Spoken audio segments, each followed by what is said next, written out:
Sorry guys, I didn't realize there was that much time left.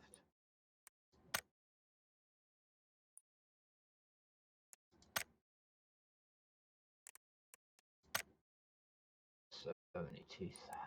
I need double it.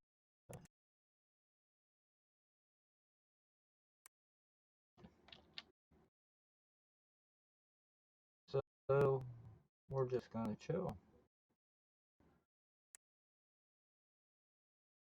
Cause I am 7 points away.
I downloaded a hell of a lot.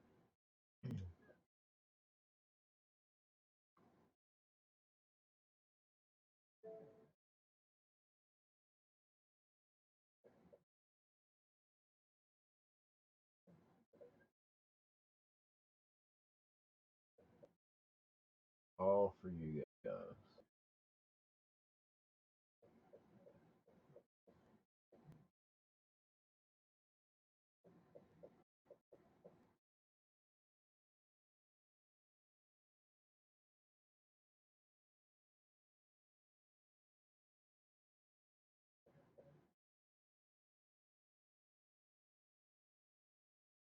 Some of them I can take off, I guess. I didn't know.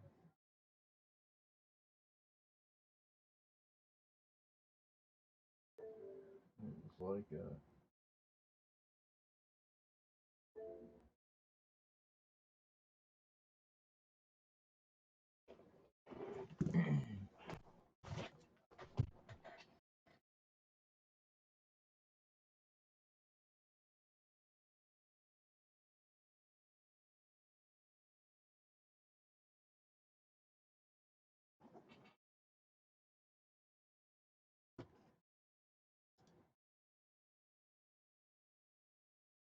95.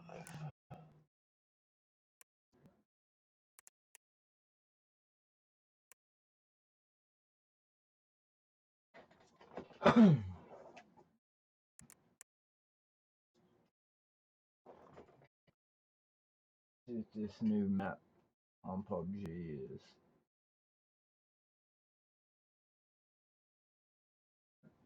betting it's interesting.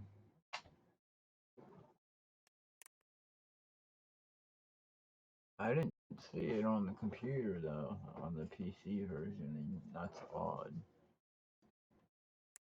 You guys don't want to see my face while I'm trying to watch this.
Really have time to do it.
And,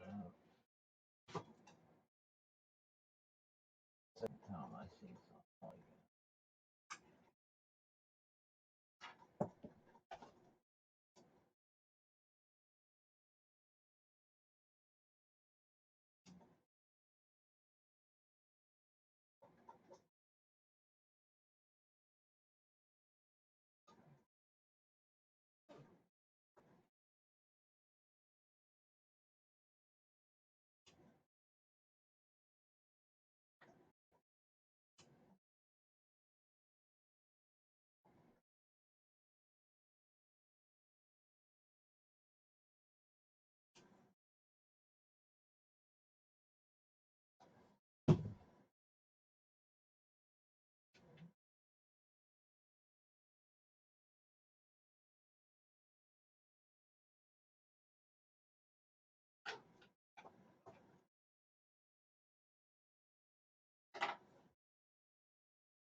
Tell me I didn't get it.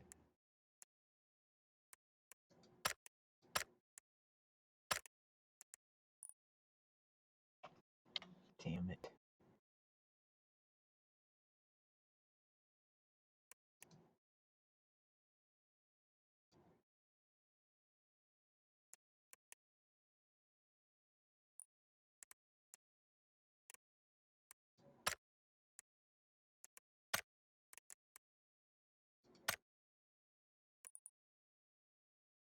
Nope.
Victory is not a moment.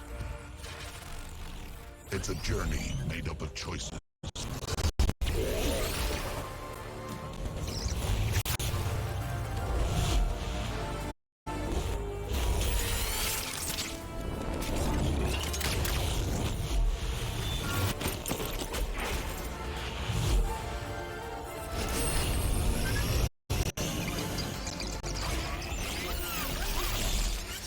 The possibilities are endless. Why you fight, what strategies you use, who have on your crew, and what colors they fly.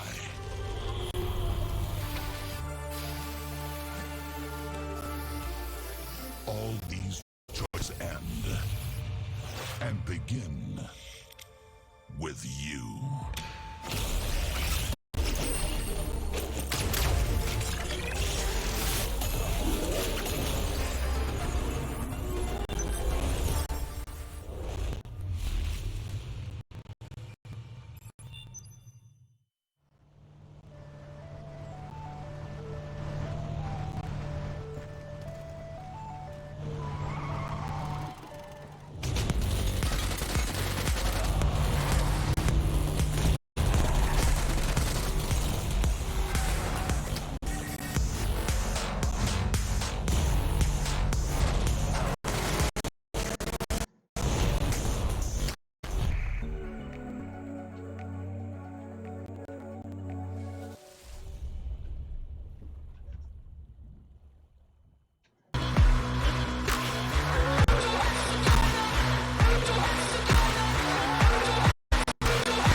Slow down a tiny bit.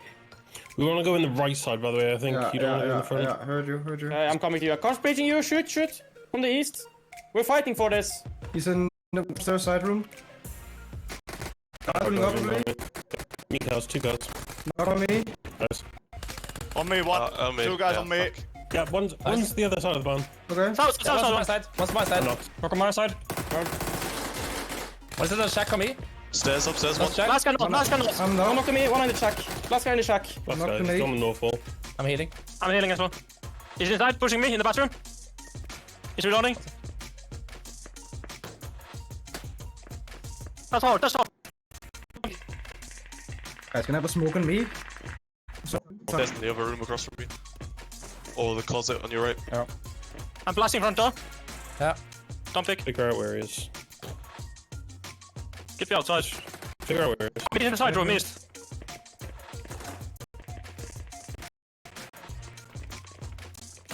Okay. Nice. I'm safe in shack. Take your time, though. Take your time. Nice. First.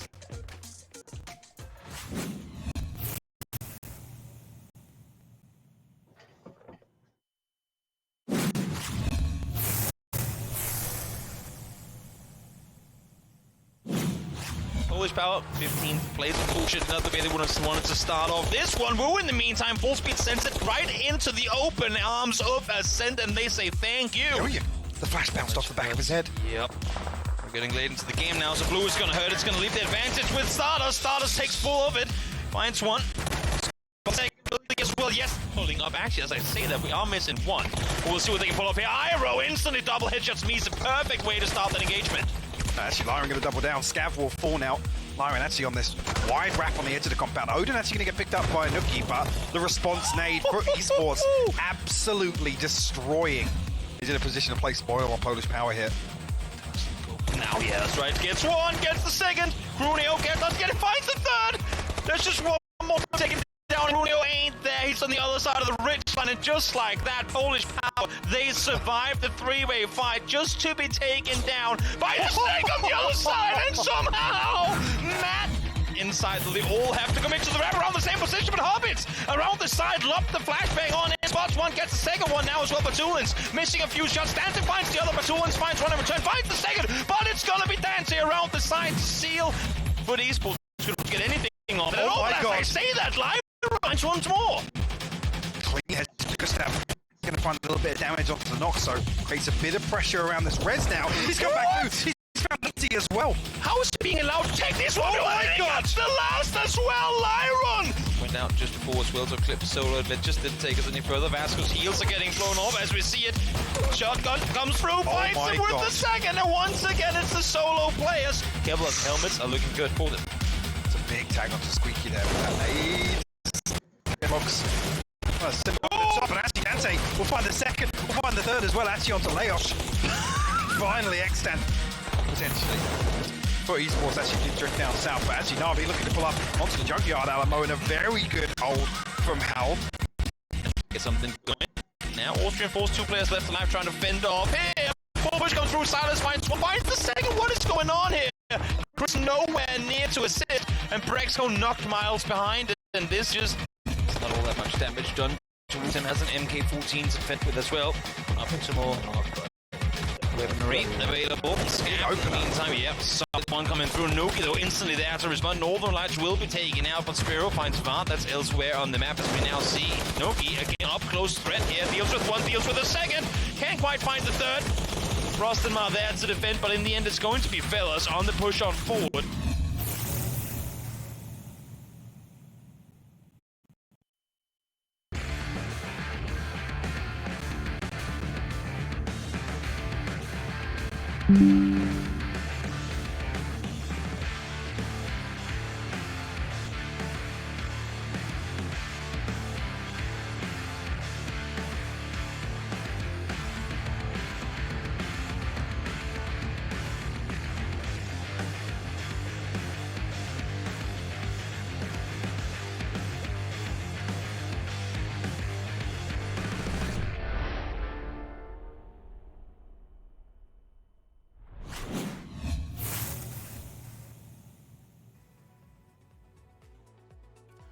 Welcome, ladies and gentlemen, to a PUBG extravaganza the likes of which you've never seen before. To my right-hand side, in the tent of omnipotence, we have ourselves the commentators. They're going to be bringing you all the games. And to my left-hand side, we have the dancing gentlemen themselves here to bring you all of the analysis for the games as well. My name's Kyle Lawrence, your host. And we have Saga as well as Avenger. I'm coming in with all the big energy. Last time I was fighting Saga. Now in a circus tent, ready to allow all these guys to attack one another. It's a good time, Avenger. Yesterday the games were crazy, and we're hoping for more of that.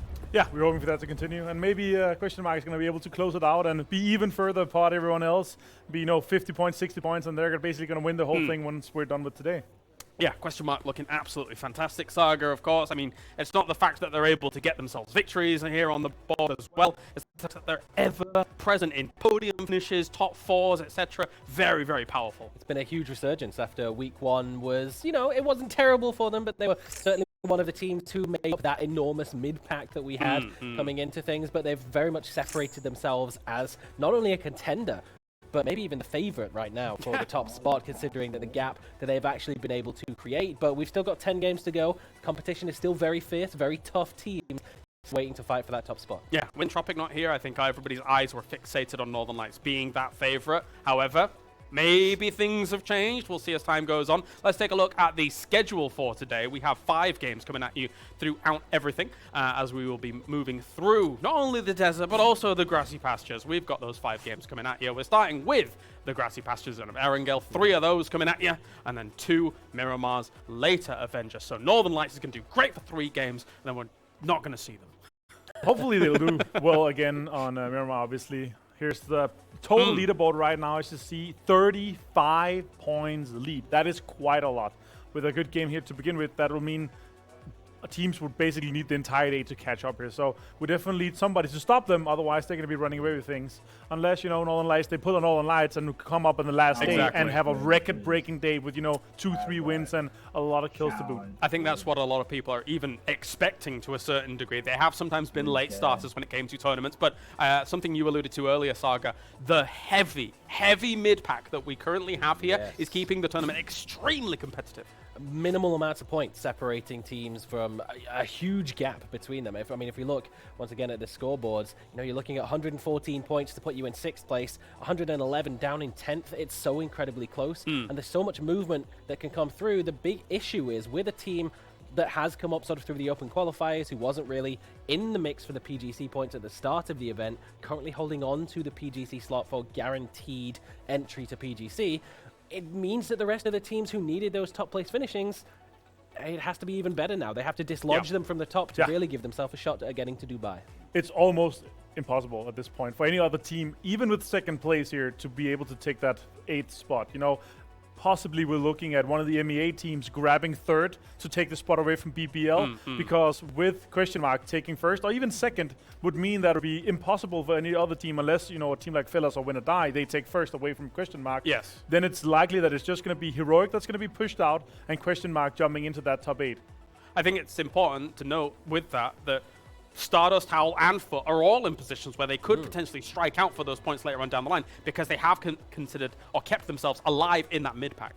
Yeah, it's still so open with 10 games left to go, and this is exactly what we were hoping to see. Obviously, things have been historically quite favoring some of the top-level teams in Europe, some of the more storied and history teams that have that longevity of success and walking away with championships. But this time around, things haven't quite worked out in the favor of those teams who we expect to see at the top end things. Overpeak has started well, but have faltered into the pack alongside FaZe, and Na'Vi are just nowhere to be found.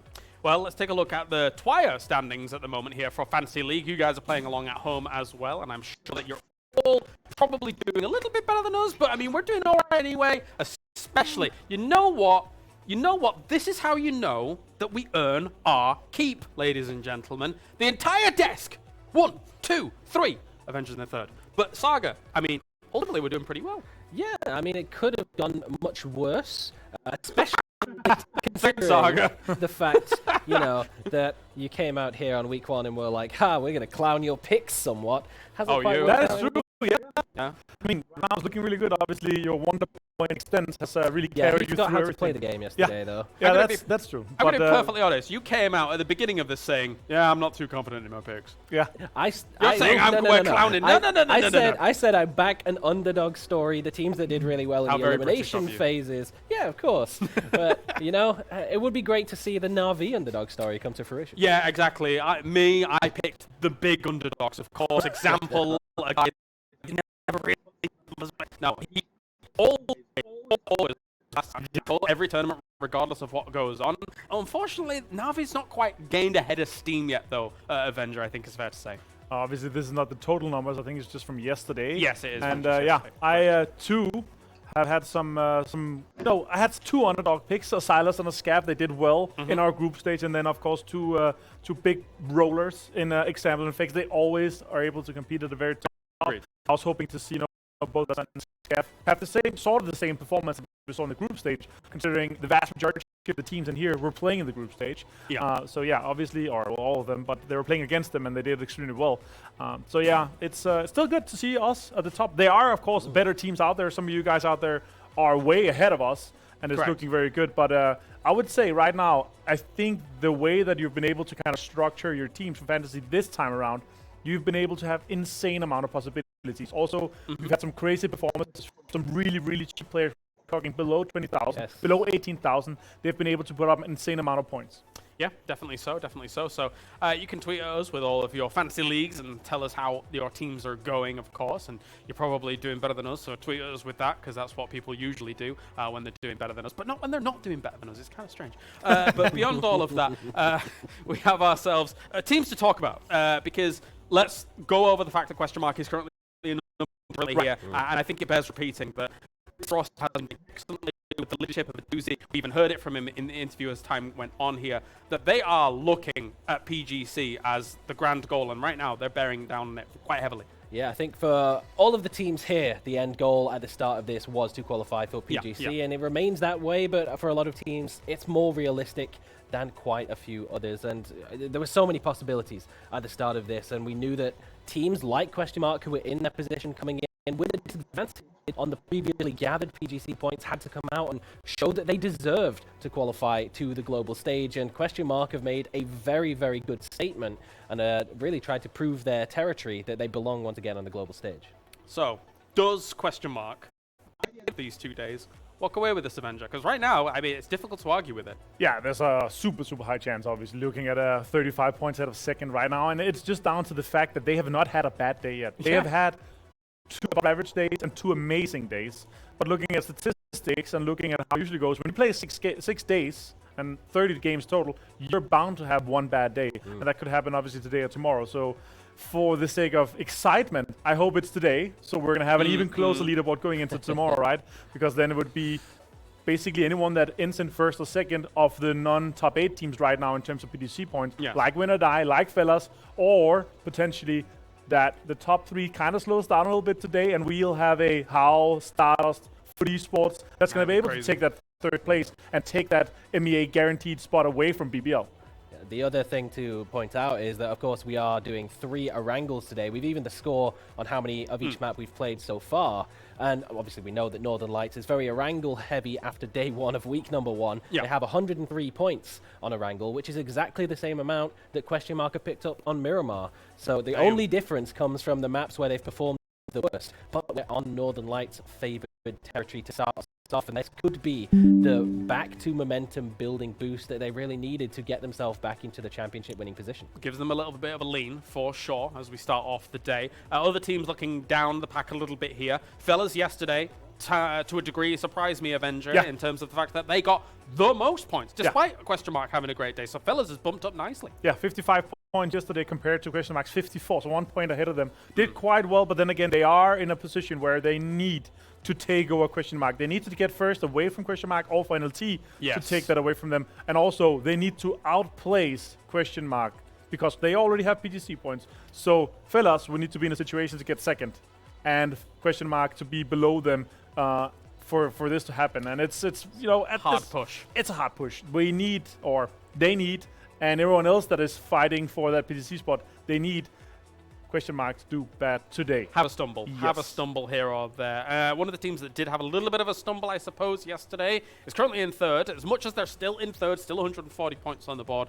Polish Power, obviously, they came out of the last weekend in 1st place here, Saga. So they're probably looking for a little bit more of that oomph compared to what we saw yesterday. They very much struggled. They had a couple of games where they dropped out bottom 3 in the lobby, had like 13th place and below, just really couldn't get anything going on the board. We did see them tangled a little bit in the early phases, and rotations just simply were not on their side. And I think to some extent it was somewhat coming. And in the same way that Ents has struggled in the first weeks and we didn't see any of the zones go towards their favored side of the map in their home turf, as we've been calling it, yesterday we did see multiple northern zones, which is around the Severny area where Ents calls their home ground, and obviously they had their best day that they've had so far during this event, so it's not too much of a surprise to see that the teams who have profited from the other more southern or central are struggling somewhat as we switch up the terrain. I mean, if there's any team that does blur the line between the genius and insanity kind of situation, it's the way Polish Power kinds of plays. So does that lead itself to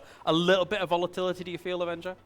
Yes, to some degree, but I also think that they are their own worst enemy. Like, it comes down to many situations where, you know, because they have committed this much or so far, they'll continue to commit to these situations, right? Because they have succeeded last week.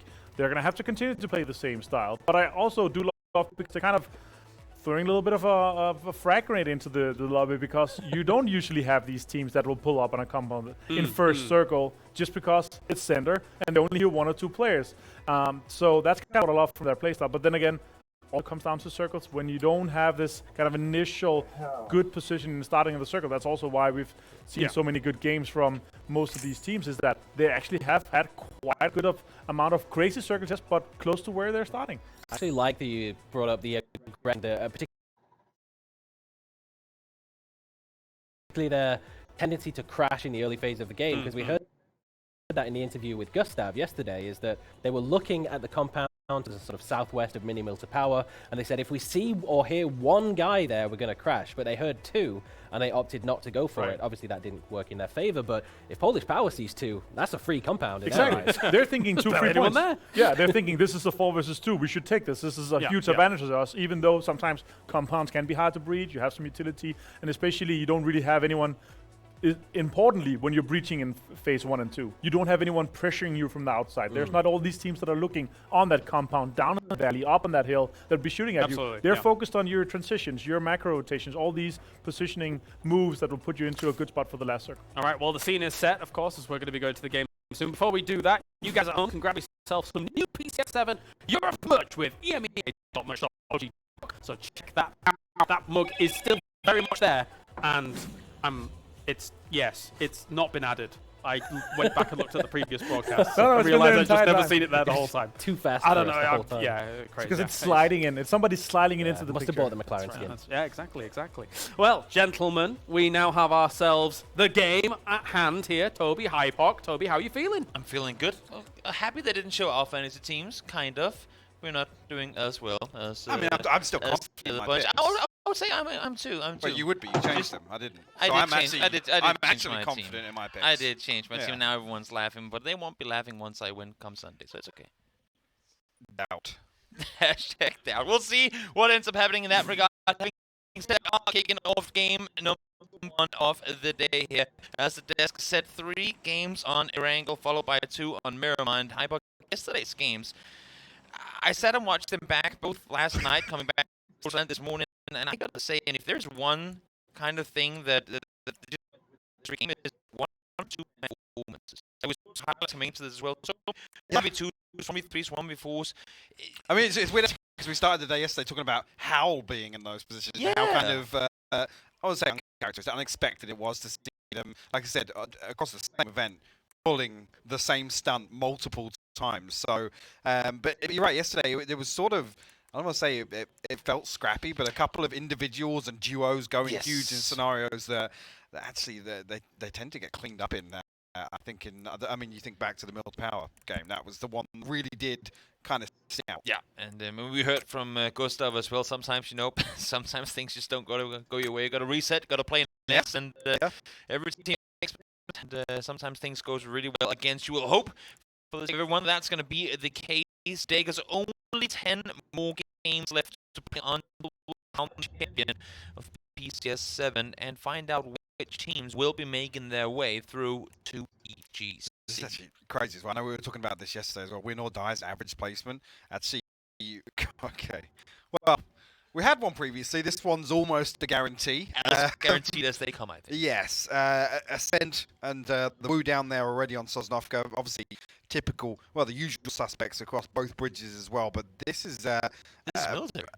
Pretty heavy towards the eastern side of the map, though. So I'm curious, actually, of what teams are going to opt to head towards the west bridge on this transition. Eventually, making their way towards their typical loot spot anyway, but like I said, with the plane path, you can see actually draw right down Pachinki almost being the third west that's outside the circle. Yeah, it's I'm still expecting. I mean, it's funny because the last military game we had, I remember in that game saying I have not seen so few teams to drive across in a very long time. People were swimming, people were taking boats. Of course, there weren't the full guarantee that it was going to be there before phase 2. So some teams were hesitant, but still. Wasn't it? It was for esports that won the previous game, right?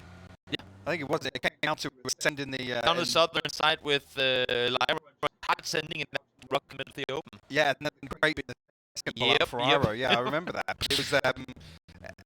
It was a fairly game. There was all sorts of nonsense going on the north side of the Sosnovka Island. It was a bloodbath on the shorelines, no doubt, and that bloodbath kind of just transferred into the forest and then out into the open fields. So that was the game we had the Woo, Overpeakers, and Northern Lights all kind of vying for that compound just off from the West Bridge. So, and that was actually after a couple of bridge camps. Yeah, it was an interesting game. And speaking of bridge camps, we are seeing FaZe wrap on over. They have been setting up bridge camps when given the opportunity. I wouldn't be surprised if they did the same thing here last time, though. Last last time we were here, they set up shop, but they forgot, I believe it was Killer Kai, who was still in the garage compound. So this time I'm gonna go, you know what? let's not even go down there, because the last time we had a really good chance to get a good game going. Didn't really happen. This time around, they opted to go a bit further inland. I think as well with that snippet from the interview last night, about being conscious of, you know, making mistakes in terms of calling. That's going to be prominent on their mind. I mean, I was talking about on the side of the soft island. Look up here towards 70. They know something's up, I think. You don't usually go for no, people. I think they've spotted an open door. Dude, see, come on, buddy. At least take down a couple with you. I don't need the analyst to laugh more at my fantasy team. Scav has a shotgun and a Vector. That's a pretty scary combo. Of utility on this. Yeah. And it's again, I mean, first we sit 4 in road yesterday. This time around, they're on 100. But then again, Ends, I mean, you're sitting down in 15. You've got to get something going. Did he spot him? He might just have a tap. Molly should be in to take him down. Bleed comes through. Hello, Squeaky. There's a freebie for you. And that right there. Again, I mean, they don't come more easy than that. Philfirst is there to try and assist, so some damage does come through, but just too little too late. Yeah, I mean, he's not going to be able to do an awful lot from this range either, even with the Mini. And you know what's really interesting? What Ins is effectively doing right now is what for a very, very long time teams would always do to Ins. And this time I'm really seeing them kind of try and punish splits around them, because it would normally be the case that they're splitting around Severny and other teams are trying to, you know, kind of take advantage of that, find a kill early, and then reposition off of that. So nice to see Ends changing up the early game playstyle. I was going to say, whether we're going to actually see any question jousting here between Sports and Stardust. Shots now starting to exchange. The problem being, towards the map, and see Brexco sets up actually down a little further down the coast. Whether he's going to catch wind of this and Stardust potentially forcing esports into, well, say the lesser of two evils. That is my fantasy pick down on coastline, so if he picks up any of these freebies, I'll be very happy. It looks like he is looting the compound, though. He's not necessarily scouting any boat rotations right now. Wrong, but you do also have a fantasy pick in the boat, don't you? Shh. I'll take the -3 if Recto can pick up those kills. Enough. I mean, if anything, Ascent needs them, so we'll see if they can get something going on with it now. In the meantime, rotations coming on through. They would be faster had you had yourself a McLaren to do so with. The orange one, of course, is the coolest one. It has a half horsepower extra than all the others. Get yourself one in the game. Transform your cube into a McLaren, and maybe if you're lucky, you'll get a rotation going before everyone else does. This is actually a clash here between Na'Vi and the Wu. We were talking about the Wu previously being positioned towards that western bridge, which is now seeing a couple of teams rotate towards. Quizzy going to take a little damage here from Ali on that jump peak. Ibby up on the rooftop. Maybe he's going to be able to get an angle here. Melman didn't spot him right there, but Uber has found Quizzy. It's again teams who are in desperate needs for something going their way here with 10 more games left to play. Yep, it's a close one. Surprised to see Ibby not finding that one. That nade is going to be close by. Ibby fortunately able to get away from it, and Navi's going to continue to push on forward. This is, I mean, maybe not this early on in the game, but this is, I don't want the Navi that I want to see, but the Navi we need to see. The Navi needed to be in order to climb that leaderboard now. Yeah, and we've talked about a couple of times where they've kind of just been playing towards, you know, trying to out-rotate other teams in terms of getting some positioning. But there's been a few times where we've talked about that they haven't kind of grouped up to take one united fight, and we also commented on how often they are just falling flat on their faces as four in quick succession, completely getting rolled over. In the meantime, to I guess to some extent, to go back to the point I was making coming into, I mean, when we saw the circle, a lot of teams now opted in to take boats. Bridge camps have become meta again, and I think all for that, teams just don't want to risk anything. And now that we're pretty much guaranteed, it would take an absurd quadruple northern hardship to northern lights right now in order to go back mainland. So I think with the info, given that we are guaranteed to cross, over because that's on this rotation once again. Sorry to cut you off. Almost reading into the possibility that was going to happen. Vard actually takes a chunk of damage there. On the bridge though, Fate, did he spot? And it was 3 like solos in cars. Does he? I don't think he has that information unless Art's seen it. I doubt Molodok has the angle for that, but actually Clip forced him to win or die's position here. Vard got to be careful because he already took some damage. Yep. She will just crest the hill, get out of line of sight. A couple of people thought that's 4 deaths now ahead of the 10-minute mark. It's a couple of scrappy rotations coming in that are being punished. and a lot of teams hard committing to rotating early on too. Again, I mean, we are guaranteed pretty much to go melee side, so you have to go there eventually. But usually, even with the info that you have to make the play, there would still normally be a couple of teams who holds back, who waits for a little while to kind of let the chaos go by. I feel like now we're adding a 3-4 more teams to the mix of wanting to go early, and that just sets up the, well, yeah, as you said, chaos we've been seeing. Stardust luckily get past. There's only Brexco really down in a position to pressure that southern road. Do you have Polish Power and Foot Esports down to the south of that as well? I think Foot Esports actually just up in the wooded area on that plateau, overlooking the runway. And Polish Power seem happy for the time being. I'm not seeing them in vehicles or even really actively looking to move forward. So probably just going to wait this out and wait for Circle 2. I'm still seeing a lot of congestion towards the Western Bridge. So we hop on here with Question Mark, who have lost one early on. Fella's just down to the south of them, directly towards the bridge. But how likely up on the high ground here, jumping on with Schofield, and now he's spotted out Fellas. This could also be one of those awkward domino effects here of the first team to kind of engage, acts as a deterrent to everybody else looking to cross. You'd have to imagine that if shots are fired here, Fellas just full speed sent it across. But then again, as you said, there are teams waiting on the other side. Here they come, driving on through. James is there, but solo player limited. What you'd imagine he would want to even try to do off of the position that he's in, kind of just hitting down here without anywhere ready to go. Yeah, he's going to pass, and yeah, I think Exalt actually giving up some of this space closer towards the bridge. Also, Misa is still in Zaverni, just in case anyone was wondering. Should we tell him? Should we tell him the game's happening kind of in the other direction?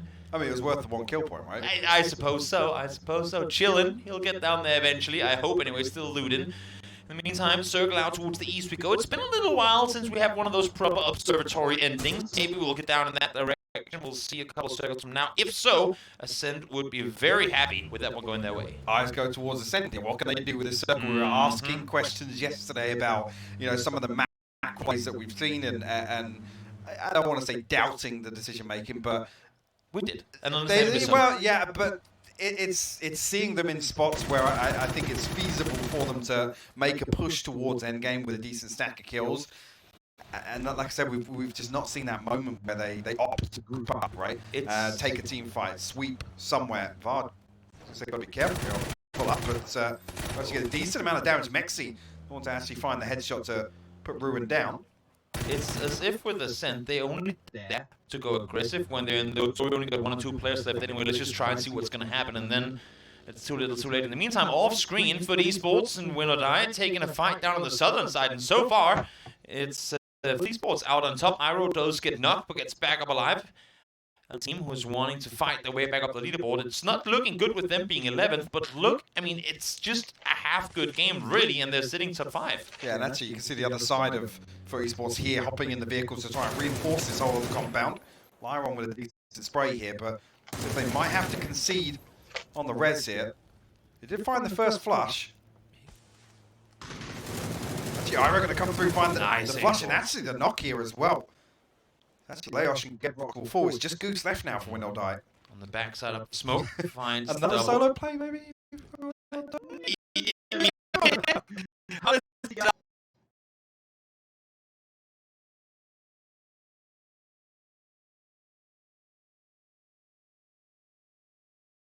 Out of this one, I'm not sure what the entirety for Esports there. But then again, if it's one more of those 1v4 kind of days, maybe he'll just take down all of them. They should be well aware now, though, that they're in a 4v1, spotted.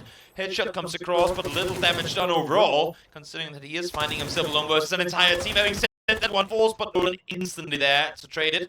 And once again, I mean, I feel like yesterday this was the case too. Foot Esports kills come through in the early game, but then to get wiped out on like their phase 2, phase 3 rotation. Yeah, what's interesting though is where they actually regrouped from this eastern compound. It is still available on the south side of this circle, and again, no real pressure anywhere. I think actually there's a little bit of back and forth here on the south side of the runway between potentially Howl and Exalt. I mean, Art's knocked here, but he knocked himself too. Yeah, I think he was taking some pressure from the melee base itself. You can see actually the shots coming through from potentially the Woo or Stardust. And yeah. I think he just hit the panic button a little bit there as he lost the tire. I don't think actually anybody's even looking as if they're coming for that res. Yeah, I mean, they're all down there, so maybe if he's lucky, he'll get back up alive in the meantime. over Pegas. They came west. They're not trying to make the raid back northeast. They're going straight into a Na'Vi setup, though. Yeah, actually forcing them into the pinch between Uber and Melman. Actually, looks like they're veering away. They're actually going to disembark here, just next to Uber. Will he be noted? Inside the vehicle. This is problematic for overpeakers. Uber missing crucial shots, gets 2 players down low, so you'd have to imagine that the remaining players now coming around the side to do the damage needed to knock it. Uber would have really wanted that double. Do any damage here. Leah actually using the US as rolling cover. Oh my team! She's going to try and stop it. A lot of pressure going back through and actually nades being set through, but examples found Jeans for the backlines. Yeah, the more time going on here, the better the position Javi becomes. They can grab around, they got them completely surrounded. Alia does go down, though. Example of the top finds one of that. There with Uber finding Mexi is over Peakers out in 15th. Instantly, though, we hop on over. That's now fighting against question marks. A bit of revenge coming through here on the north side. Again, neither of these two teams on the island just yet. Question mark down to 2. Misa trying to get healed on up. It is spotted! Last second, but he's going to go down to the blue now. Hobbits just finds the knock. Actually, Scav's going to come through, confirm that flush as well. It's just first now. He does have a couple of nades to work with here. We have 14.5 minutes in and we lost 21 players. We've had Miramar games where not even a single player would be dead at this point. It's just not doing enough of that. A second, though. We'll find Misa. We're first going to slow things down, find this first aid kit. Scav, that's about 20 HP. So try and find another angle here. Yeah. Still time to get the rest of the Scav spot in there. At least he would hurt. Molly just off. As I say, that means he's bleeding out pretty quickly. And Phil, first nice use of the Ridgeline, does get the kill. No more first aids, though. Hopefully, there are some for him to pick up. If not, it's going to be a pretty long run to the circle. The first body you loot only has one, you know, it's probably cause for concern, but we'll see how that works out. Yeah, none the wiser. Actually, Moldog going to respond, though. Find the spray, but again, Crunio, good for the clearance. Polish Power will pick up a couple of kills here. Actually, a decent position on the south side of the observatory. Problems potentially brewing with Foot Esports. A little bit of space to play on the south side of the road. They have that ridge to kind of manipulate. Actually, fellas as well, pretty close to them. I like to think that Howl helped out Polish Power a bit there, because that was really what Molka was looking for. Initially heard the vehicles coming on the roadside and looks to the east, not spotting the entirety of Polish Power just above him. This is the sort of point in the game where you'd expect Ascend to get a little more active in terms of pressure. You see Brex going now looking down towards Howl. Howl down to 2, it's just Schofield and Lazar left. It's going to be a difficult cross, actually. It sure is. He's actually managed it, though. Jumps on through. Managed to get in on the downstairs. There's no way he'd even want to attempt to go upstairs here. Mika actually disconnected as almost kind of an insurance policy here. Now that the circle kind of favors both positions, I'm looking back towards the decision making. That's where I look here. I'm seeing Mika open vehicle immediately. That's a huge tick in the box, but he's out of it already. Yeah, then back into it once again. I think he wants to go up, but having heard, I believe it was Na'Vi making the way up this side until first ice blue. Who would have thought? Mutual destruction on the north side of the map takes down both ends. Question mark early on here. Mika is backfilling Batulins up the hillside, now realizing it jumped off, and that's his clear cut to make his run up the hills. Just trying to set the program to this. Loves a bit of high ground, he does.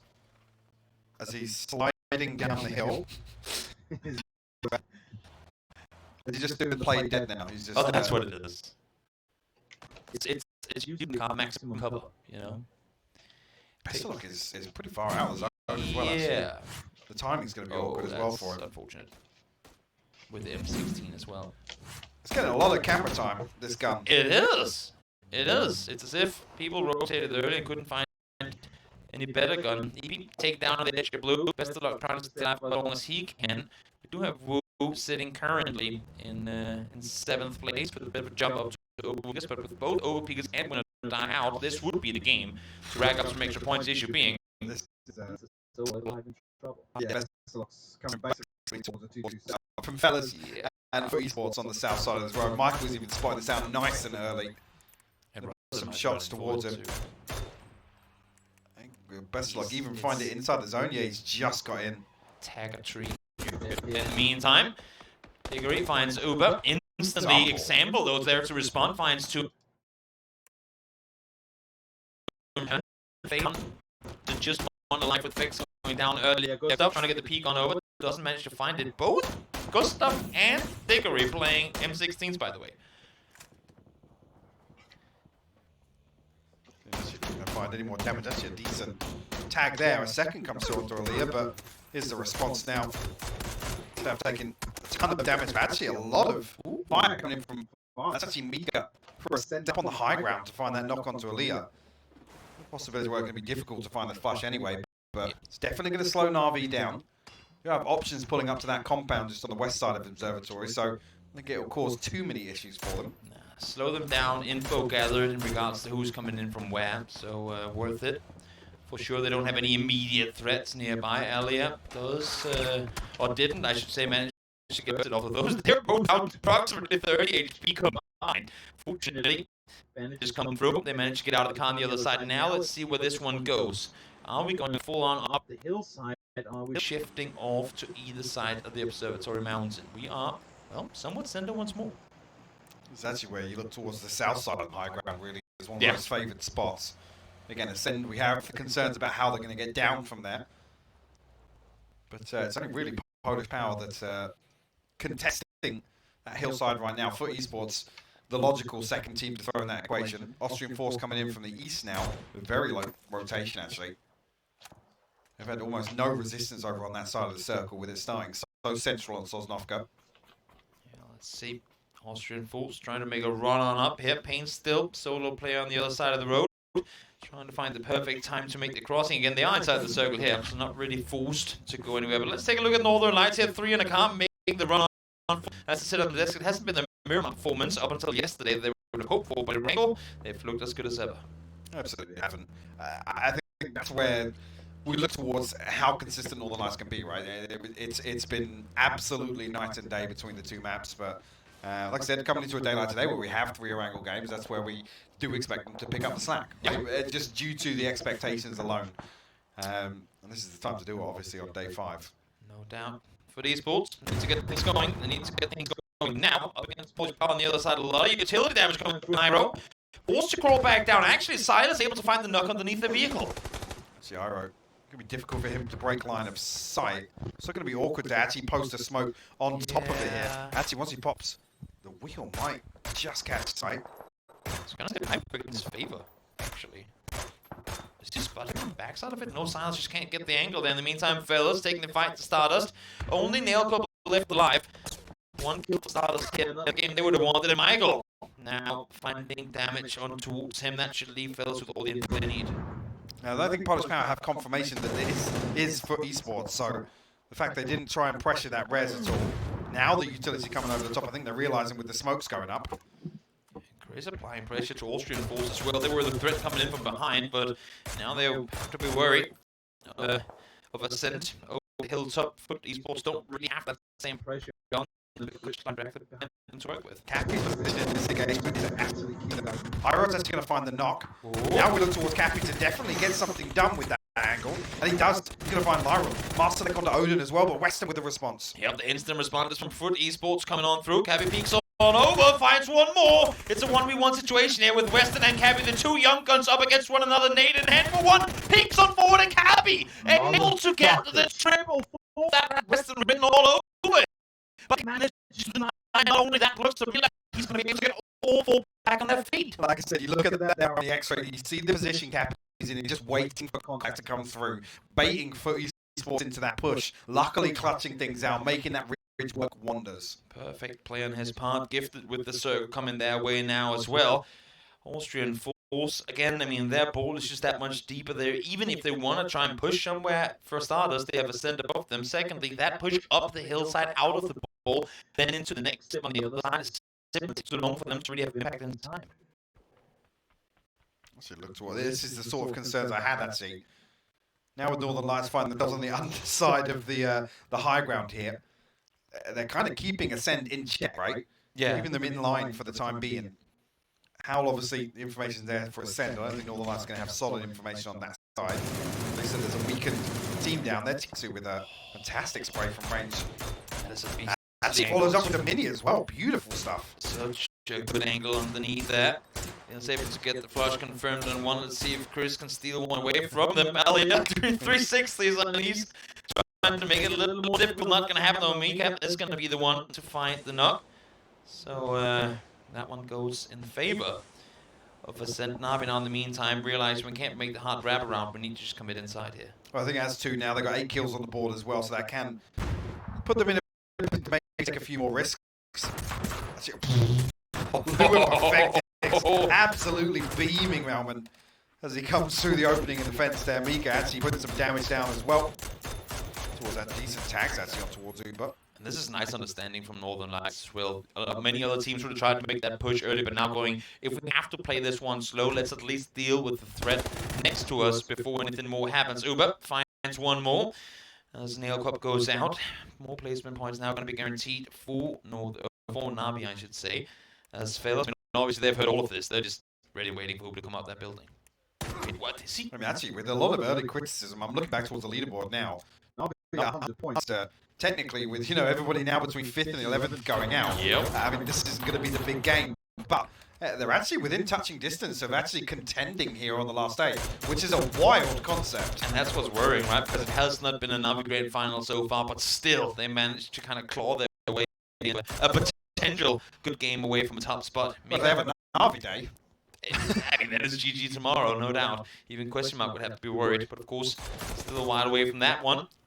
Mika again still trying to fend off against the entirety of Northern Lights here. I think they're starting to realize that they're the only ones doing this, because unfortunately for Ascent, no one else is really in a position where they're forced to fight. We lost so many players early on that there's just that much more room now to maneuver. Normally, if you're on the hilltop here, just a bit of pressure, you force fights happen, then you can get the third party. But because it hasn't happened, they sit with 3 kills, despite the fact they've literally been shooting at everything available. Yeah, and the fact that they've cleaned up foot so early on towards the south as well. Kind of creates a little bit of a stalemate here. And actually, Circle pulling back towards the west is a tough one for us to force opponent's power, because actually wrapping along the west side of this high ground is notoriously difficult. Not only is it a tough shift, but also it's incredibly uncommon. When have we ever had a game finish on the hillside itself? For Ascent, they're going to be laughing because they're going to be inside the circle on the high ground. Sure, they're going to have to get off at some point, but they can get a car up to the observatory, then maybe just full speed send it out over above. There might just be a play for them to make up there, as long as they make sure no one's backfilling. Weird PUBG moment. I just remember the last time I did actually see. Rich at the hillside. Yeah, it was a 1v1 between Moody and K-Mind. That's a throwback for the history. I was going to say, names alone tells you it's been a while. Yeah, we'll see if...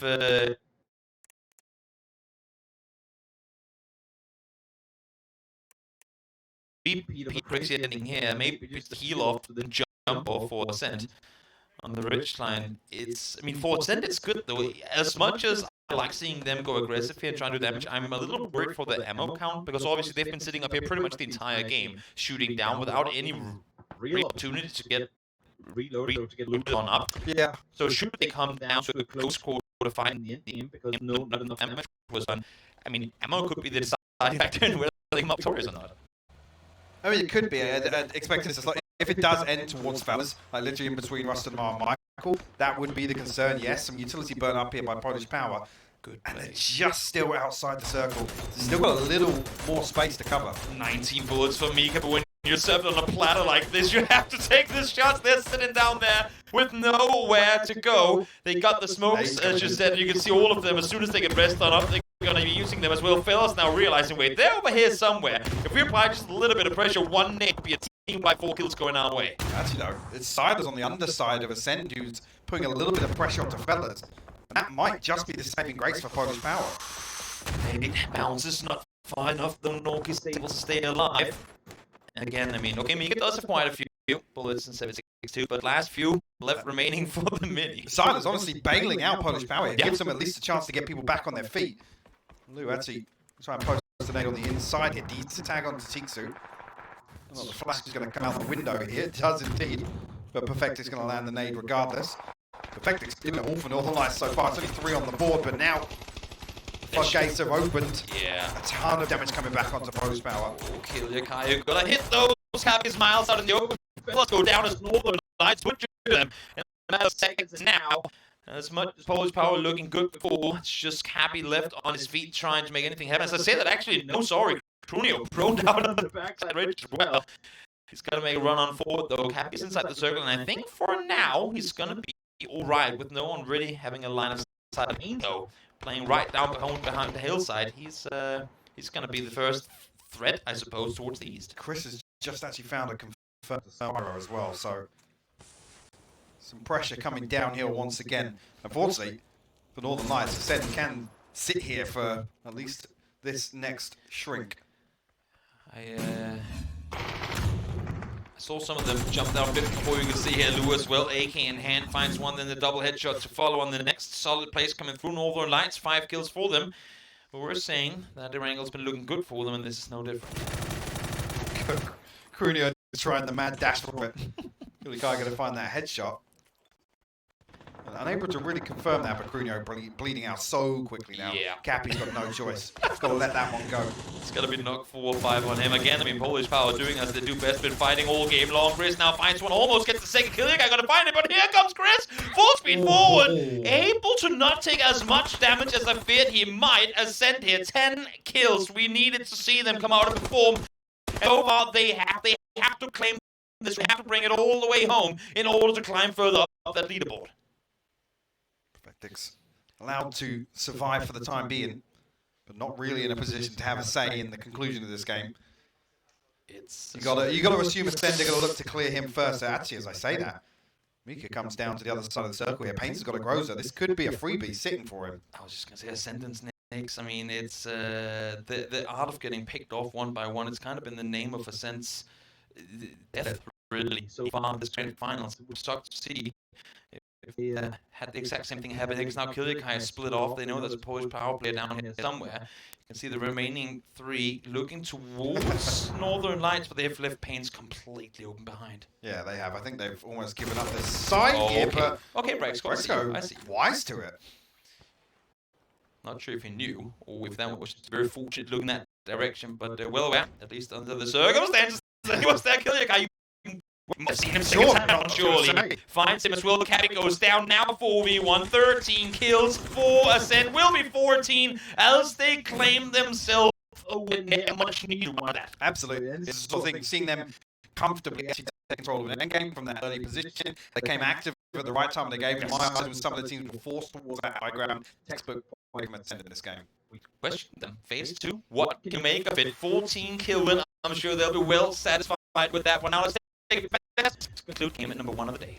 Like the gods coming down from Olympus, punishing the weak. That was unbelievable. No one had a chance. That was ridiculous. Ascend being able to take it all the way to the top of the radio tower and being able to punish people down below. Saga, as well as Avenger, joining here to talk about this one. Ascend absolutely blasting Avenger. Yeah, amazing to see. Obviously, having a great game here. They've had a rough day yesterday, but now they stepped it up here. So far, tournament mediocre. Slightly above average some of their days. They were 92 points going into the day here, and now 24 points here with this one's obviously huge for them. They're going to be joining our just ever-increasing mid-pack here. We're going to be seeing them in the middle there, and they're going to be jumping some spots, but they still have some way to go if they want to climb that ladder. And again, they are one of the teams that need to be at the very top, and for Question Mark to fail as well. But Question Mark did get punished. They had obviously a military circle. They're on the north side, so definitely kind of interesting start to things with them. I mean, at this point, you need Binley Mega Chippy to be able to fit the mid-pack in. Considering how many people are there, you need a huge Chippy. But the fact is, Saga, is that with Ascend taking Radio Tower, being able to blast at everything, I mean, we saw how much damage Chris had done there as well. They were shooting fish in a barrel. It was easy pickings for them. It really was, and this time around, they actually managed to get onto that position without getting tangled up with any shenanigans with FaZe on the bridge crossing. FaZe just opted out of it completely, went further towards the center of the zone, maybe anticipating a shift the opposite direction. Didn't quite go in their favor, but it certainly worked out for Ascend, and no smokes. barely any utility whatsoever. You don't need it. I guess that's just the benefit of being on top of Mount Olympus, down below. The distance traveled 18 kilometers. That was up. That was vertical. Yeah, very good movement here. Ascend 24, of course. Polish Power 30 have a good day today compared to their 16 points they got all of yesterday, so they're just 3 points off to kind of join that again. Northern Lights and Na'Vi, of course, with 9 kills, they managed to really frag out. Unfortunately, it shifted away from them when important for them. They had to move through all of this kind of hard terrain, but 6 for Chris. Yeah, very impressive stuff. I mean, again, they were raining down terror from the top. I will say though, 1 point. Who joined the 1K club?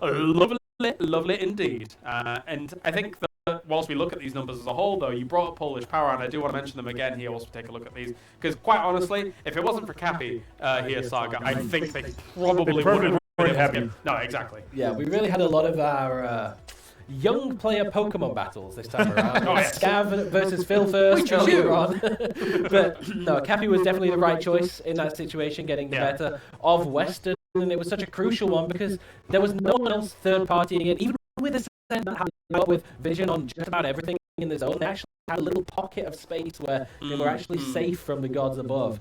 And whoever actually came out the better in that 1v1 engagement was able to get all 4 of the revives and continue on. And it was pretty crucial for Polish Power to get enough points that they were able to and have almost a better game 1 than they had a day yesterday. And if it wasn't for them kind of having only 1 car and all the lack of utility that they had after having spent it, of course, they tried to smoke at them.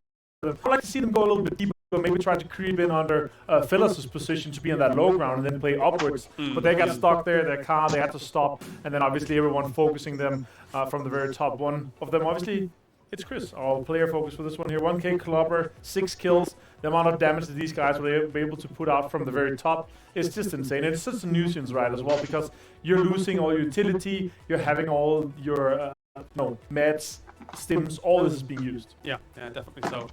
There's a lot of metaphors going on. I really like your Pokemon one.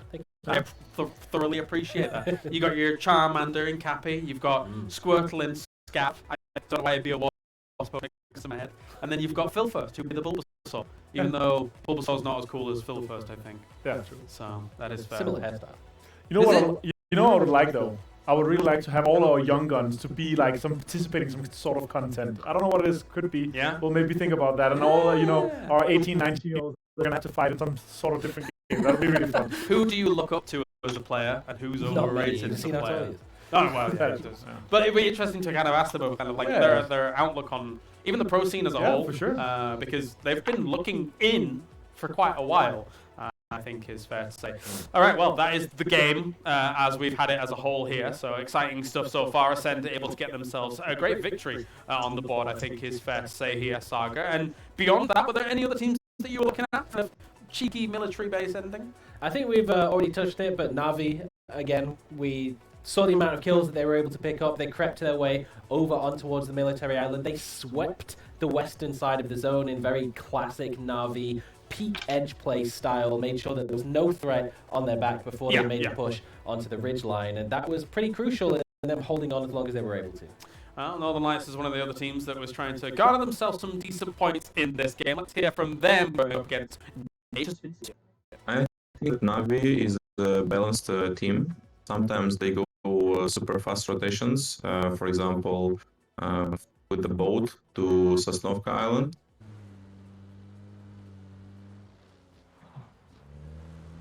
And here is Na'Vi trying for that cheeky rotation, as you can see here, but beyond all of that. I mean, the great thing about this edition that came in quite a while ago, Martin, is that it opens up opportunities to be able to. And you can also move with the cover of the big ferry, right? That's beautiful. They take a little bit of advantage of that, but still, having Batulin say this and also is a comment to where you have so much knowledge about the teams and what they usually do in different circles. So sometimes this is to be expected. And this is why we're seeing teams like LNT, teams like some of these other guys do these bridge camps, do these situations where they're kind of gatekeeping them. I'm going to be honest, I just think there's going to be something more to that clip. Yeah. It was online talking about Na'Vi like to take a boat and they took a boat. Brilliant. Excellent quality stuff that we have here for PCS 7. It just goes to show that, we know Batulins is a man that does his homework. Next time it's going to be, they take a car. And they're going to be like driving like 2 kilometers down the road. He predicted it He knew it all along. Patchouli, it's what I call the game. Wow. Sometimes it's guns. The two do that. Thank you, Richard Sims. Alright, well, let's have to go to a short break here. And when we return, we are going to have. Oh, actually, there's actually something really interesting you want to stay tuned for this break. So, stay tuned. We'll see you in a few. Welcome to round 2 of Drive and Survive PUBG Edition. But let's first take a look at what happened in the previous round. Oh, spike trap been laid out already. Not sure exactly who that is. They can change cars and throw spike traps at each other, but Tool is just running now. No! There's spike traps, Toby. There's more spike traps in the middle of the road. Oh, he's seen them.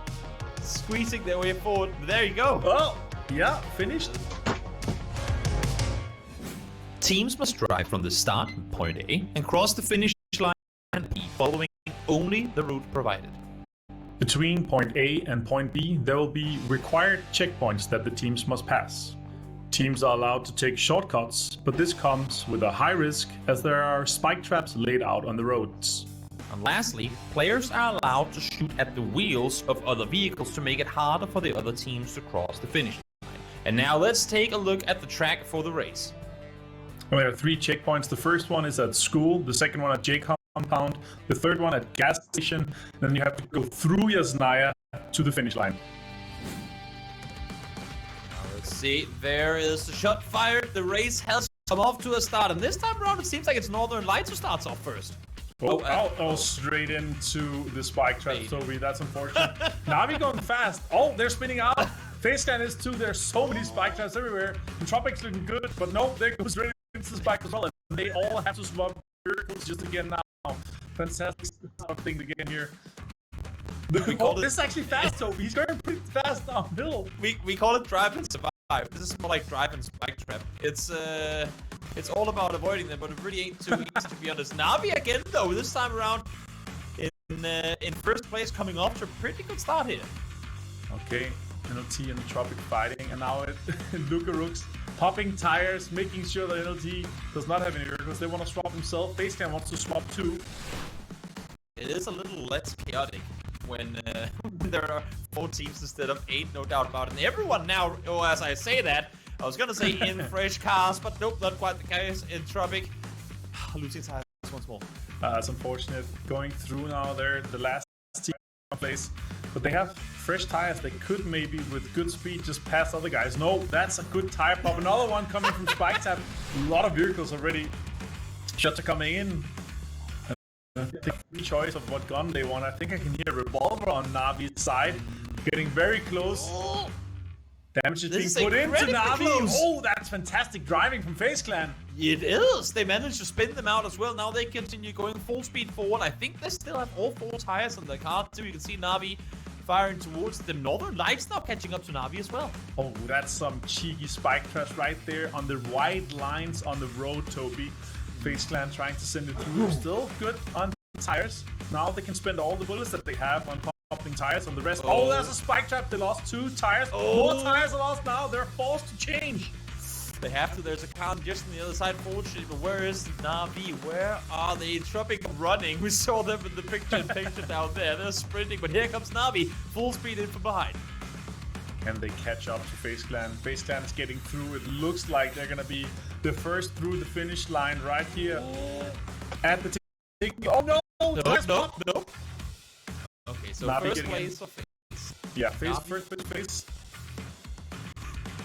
NLT has 2 vehicles. That's I was just gonna say Northern Lights looks like they've opted to go for the 2-car strategy. Not that it's granted them a whole lot. They will get in 3rd, I would imagine, and in Tropic. I'm not even sure where they are anymore. No, 2 cars for NLT doesn't matter. It doesn't change anything. There's an observer that got eliminated there. I think that's a disqualification for NLT. It's always dangerous to stand at the side of a race like that, and Observer 13 just showed us why. All right, let's look at some statistics here. FaZe Clan and Navi off to a great start here, Toby. Yeah, I mean, Navi, they got themselves off to a good start initially, but FaZe Clan managed to get around them. They would, though, in the end, come out victorious. FaZe Clan, that is FaZe Clan first, Navi second. They will go through to the final round, and Northern Lights and Tropic not so, they are out. Thank you everyone for tuning into this round of Drive and Survive. Stay tuned for more Drive and Survive in the future as we head on over to Miramar for the final 2 teams to compete on motorcycles.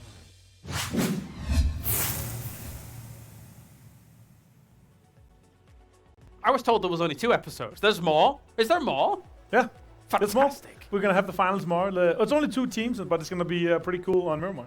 This is what I live for. This is why, again. We're going to have to expand.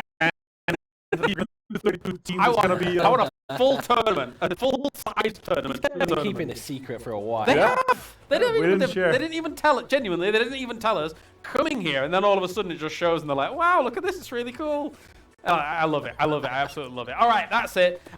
Drive to Survive. Tomorrow we've got another episode for that. That's fantastic. Now, though, let's go back and focus on Erangel here. Saga, so far, we've had Ascend raining destruction from the skies, getting themselves a lovely win, and that'll bump them up the tables. I'd say we'd have more than 1 send in the previous game. Yeah.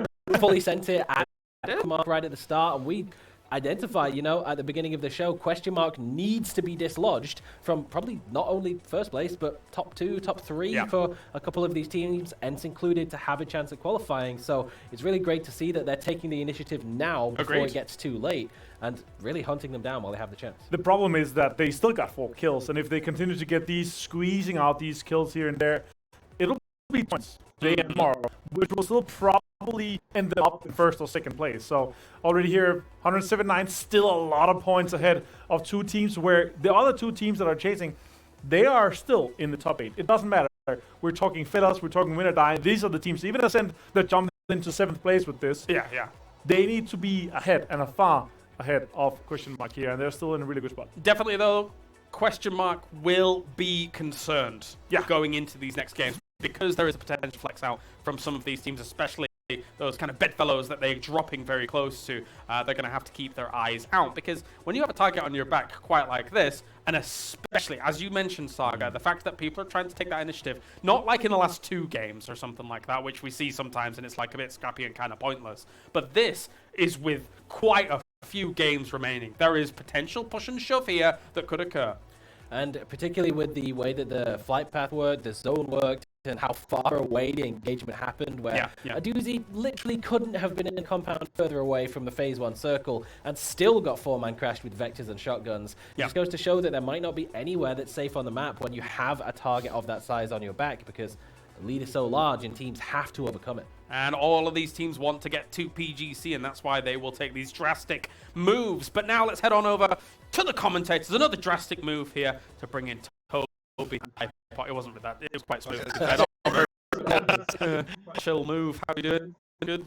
Good. How you feel, Albert? Yeah, I mean, good for Ascender. 6 spots they've just jumped. That is wild. As good as they get. We saw it there on the leaderboard. I mean, 1 more of these, and all of a sudden you're in top 3 territory. Well, this is the sort of thing I was talking about actually with Na'Vi in the previous game. Actually, if they just have that one pop-off game, which they are capable of, that's still very difficult for me to say after the performance we've seen, but it's the potential is there, right? If Na'Vi have one of their games that they are famed for, then this could be the byproduct for them as well. It sure could. It's far from a 9 games still to play, this being one of them right here. 2 more games left to play on a wrangle of the day, then another 2 tomorrow. So we only have 4 in total, math, for you there left here in the grand finals of PCS 7. So if you're a wrangle fan, gotta get the good games in now. Yeah, and just to note, obviously, something that the desk touched heavily on, question mark actually pulling down to the west coast on this plane, Ents actually send it back onto the north side towards 70, I imagine, with vehicles. So we'll be able to avoid any early game scuffling, at least with Ents this time around, and see how they can get themselves set up in this second game of a wrangle. Say that now, and then Wu just comes hunting question mark out towards the western shorelines. Maybe, right? Yeah, we never know how much people want it, and even then, I mean, even how much people want the win, and also how much are you willing to risk in order to claim that, because I feel like it comes especially up against a team like Ascend, question mark, who now have proven time and time again that they can fend off, like they can defend themselves when need be. It's pretty dangerous to pull up on a team like them, but fortunately this time around, not quite the case. Not seeing any other overlap anywhere else on the map. Everybody looks as if they're going to have at least a decent amount of space to work with in terms of the looting phase. Just as about to post it. Usual suspects, and actually it's another Sosnov guts. So eyes immediately go back towards Ascend, right? This is obviously with the previous, it was sort of a given, but it is very easy to throw those games. They're kind of those games that can be problematic with how chaotic it can be as people send it towards the observatory. But like I said, the right point of the game, they became active. They were slowing other teams down from even that early kind of back and forth with Northern Lights as Batulans were sent south to kind of scout that underside of the hill. Even those points, those are very key moments of a game like that where Ascend can really, really solidify their hold. Well, so far, one or two teams sitting here, Ascend, of course, the other. Getting looted on up in Millie base. Exalt, in the meantime, they have to be well aware that Overpeakers are a team that for a long time, whenever we get these pretty much guaranteed melee circles, are rotating down early. And here they come again. So curious to see if they're going to try and set up an ambush here or let them through. One thing, for the 3-minute mark, so they are desperate to get ahead of the chaos that has been occurring on the West Bridge in terms of rotations, right? And actually, previously, Overpeakers were punished early on, right? Clib fell actually after they crossed the bridge with a little bit of pressure felt here. Fate might be in a position to do some damage. I'm seeing mutants and Skiles. It goes to show how suboptimal the situation here. The hunt is on. 25 bullets for Vard and a dual barrel to work with as a sidearm. That is that's an early rotation for sure. Fortunately for Overpeakers, despite tires being popped, despite the struggles, they managed to get away. So as you said, Hypok, working out for them. The last couple of times Overpeakers have wanted to cross on over, they've been that 1 minute too late to avoid the chaos. This time around, despite shots being fired, it could have been a whole hell of a lot worse had they been that 1 minute later. The crazy thing is, Exalt were ready to actually greet them. Like I said, the fact that Overpeakers are ahead of the 3-minute mark is exceptionally early. So Exalt already showing the awareness that they wanted to be in the position to greet Overpeakers before that cross. Actually, on the other side of things, ahead of the 4-minute mark, FaZe making moves south once again. Now, we did actually note the gaps in their inventory in terms of the equipment. They had a couple of M16s here and there, and it was difficult for them to really output much damage on some of the teams that were rotating in close proximity. Or obviously talking about Na'Vi was the immediate example. Art is chasing Overpeakers. Yeah, this is him just backfilling a scouting path, going, well, they're not here, they're not here, they're not here. Eventually he's going to say, oh, they're all here, and then he might just go down. We'll see if that's going to end up happening. In the meantime, Norg is full push forward. No. The nade in return takes one down, unfortunately for unfortunately for Silas there. There's not really any other Polish power players around, Austrian Force players around to get him back on his feet. Just trying to pull up on the other side of Everest, at least, to try and pressure the rotation, but I think now with Zoka disengaging, it should be the indicator there's not much else for Austrian Force to do in this scenario. My eyes are back towards Exalt over on the Sosnovka Island, because Overpeakers are actually now moving back further west. They're obviously desperate to still loot a little bit. A little bit of pressure coming from Howl on the backside of that rotation, but Art did him get himself all the way down to the south coast almost. And Chris is actually set up there. Ascent very split in the early game once again. Team's actually going to punish Exalt. Looking to Shado over Peak. So it's actually over Peak to strike first in that equation. I'm not sure if it was out of a vehicle. I hope it wasn't for the sake of Moldog's health, because he would be pissed if he goes and out of a gun. Out of car. In the meantime now, Chris on his own fending off against the remaining 3 Exalt players. Killikai is pulling up, though we'll see what Chris can do on his own until Killikai here. Well, Killikai is straight out of the vehicle, so no secrets about the approach here, but Chris has definitely got to slow things down. He might even catch Art in between the buildings crossing here, and that's a freebie. Now there's only 2 left to find. Brexco and Mika are in vehicles headed this direction, but there's a lot of ground to cover. Audible cues, of course, would have been given by Chris, so there's still one downstairs. Trying to lob on nade on in. Any damage coming through? No, not quite the case. There's a shotgun on the ground, though.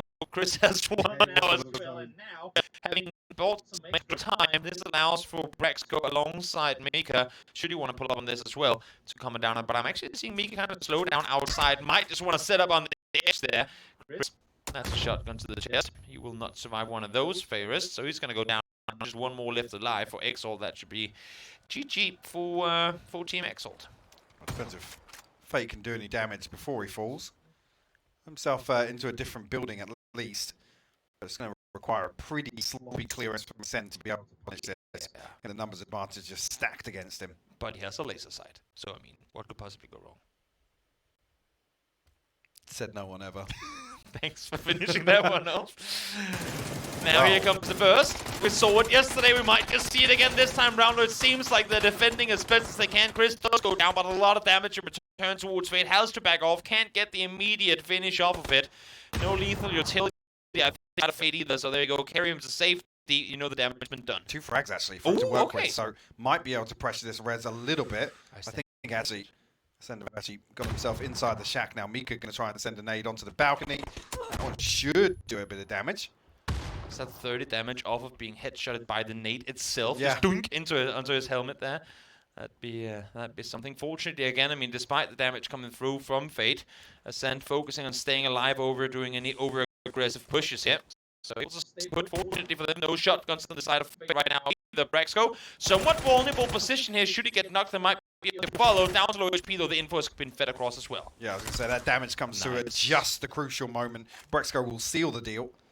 Ascend will find their 3rd kill. A decent start for them after winning the previous match. Like I said, they just 6th places on the leaderboard with that previous win, and actually now puts them even deeper into that cluster of teams, almost towards the top of that cluster if you disconnect fellas.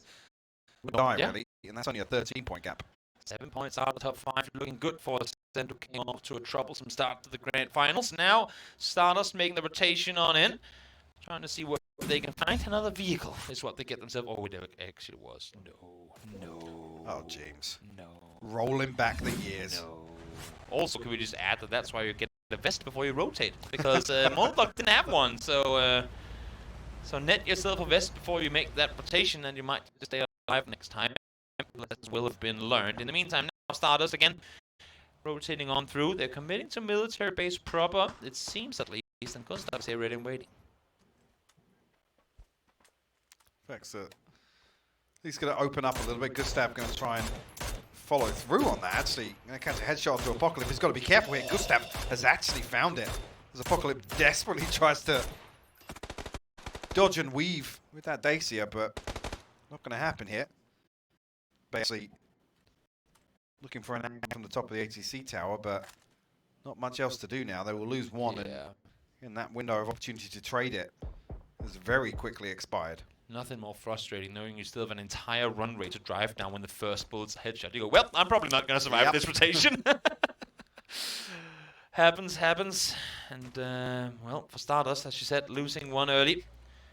Not what they would have wanted to have happen, but trying to now leave and get away from there. Again, headshot connected instantly. Gustav just not linking it away. As I say that, he does exactly manage to do so. Made Bay able to live with the scare. Jakob and them, I think they just want to get as far away from Gustav as they can right now, because he's hitting all the shots. Northern Lights have had no resistance over on that eastern bridge now, so a ton of space to react off this circle 2 pop, and actually will center up over the military base itself. So decent access here. I'm curious to see what FaZe are going to do. For esports in a similar sort of split we saw on the previous Sosnovka game. Across that southern road. Looks like Lyron and Iro looking to regroup pretty quickly off this. Imagine there being too many fights happening off the center of this right now. Up towards the north, we still have Austrian force alongside Polish power. Polish power opting to swim, it seems. It's a long old swim. It is, especially should Austrian force catch them in the water. That'd be a pretty difficult transition. Chris, in the meantime, jumping for info down towards the south. They saw the ferry come across, and they probably know that somebody was in and around there. In the meantime, now Win or Die trying to fend off here. I mean, it wouldn't make sense if Win or Die didn't lose 3 early on. Fortunately for them, fellas not really opting to stop and take the fight to them. I think as well, Overpeak, because there are a ton of space down to the west side as well. Obviously with that early exchange. It's the back and forth between Question Mark and Ascend. There's Mika actually with a great response here on this. M16 from Hobbits as well. It's I don't know if they just decreased the DMR spawns on esports servers or what it is, but everyone's running around with M16s. Or maybe they have been along all the time, we just haven't been What's interesting is actually Brexco's position. He's in a position to prevent question mark from really flicking north or making that cross for free, but he's under a ton of pressure here. Looks as if a doozy has found a tag at least, and he's trying to follow through on it with a nade. Get himself into utility range. Brexco wisely peeling away from this position. Great read and understanding that after that headshot coming through, there's Oh, probably he's going to spotted be though. people spotting him in a doozy. Perfect spray at a distance. Two finds him. And is going to be able to get the kill on towards him. So 2 players down. And now example. Oh my lord, some of these sprays coming through right now. Miracle falls down instantly. That's just follow up as well. And actually, the response is there. Forcing example. Uber trying to find a secondary angle into these smokes. Actually, just can't find the tag onto Michael either. Actually, the kill for Mika did confirm onto Hobbits. That's a 1-for-1 trade between question mark and Descent. Well, yeah, that's a perfect position. I was just going to say, they know exactly where they have them with the info that Uber can feed across. That nade, though, unfortunately bounced a bit off to the other side, I would imagine. Oh, unless it goes off the tree, it did, but just not far enough. Example, Bolton Hand still trying to see what he can find. So the smoke in the grass to see maybe there's a head for him to shoot at. But nothing really revealing itself right now. And Upa, despite not really hitting anything, he's applying a lot of pressure to fellas and denying them any sort of push forward. Yeah, it means fellas can't really sit still, right? And look for angles. They have to put these smokes down to try and break line of sight. Actually, it looks as if the consideration is there to actually hop back in the vehicles and reposition. I mean, he effectively allowed for Melman to push over, because they were sitting in a 2 split Melman up on the hillside alongside Uber route. So by him applying the pressure, as you said, I mean, having to move around so much, Millman got to regroup. Now they've forced him off, but now Fellas going from one full team into another. Diggory there, raiding on the other side. Miracle first one to fall. So it might just be the last, actually. Yeah. Miracu's out of line of sight here for the confirm to come through. Yeah. That's definitely. I mean, he dropped back behind that ridge. True. It was just before they broke LOS, so be able to get that back up. Yeah, should be a safe cross now, at least. But have lost one vehicle, as I say that. Aaliyah over the top. Tixie with a great response. Look at the damage coming back as soon as that peak on the rock came through. Crucial supportive fire over the ridge line there, over the valley, I should say. Now, in the meantime, I love that response, though. Na'Vi see that in the kill feed, and they know that they can come south and pressure that. Oh, yeah. Beautiful proactive play. Aaliyah's not actually rewarded for it. Wait, do they? Where the hell are fellas going? I was just going to say, did they come back up the hillside and take the fight to Aliyah? I mean, maybe they saw from across that there was only 1, maybe 2 up here now, though, that's free.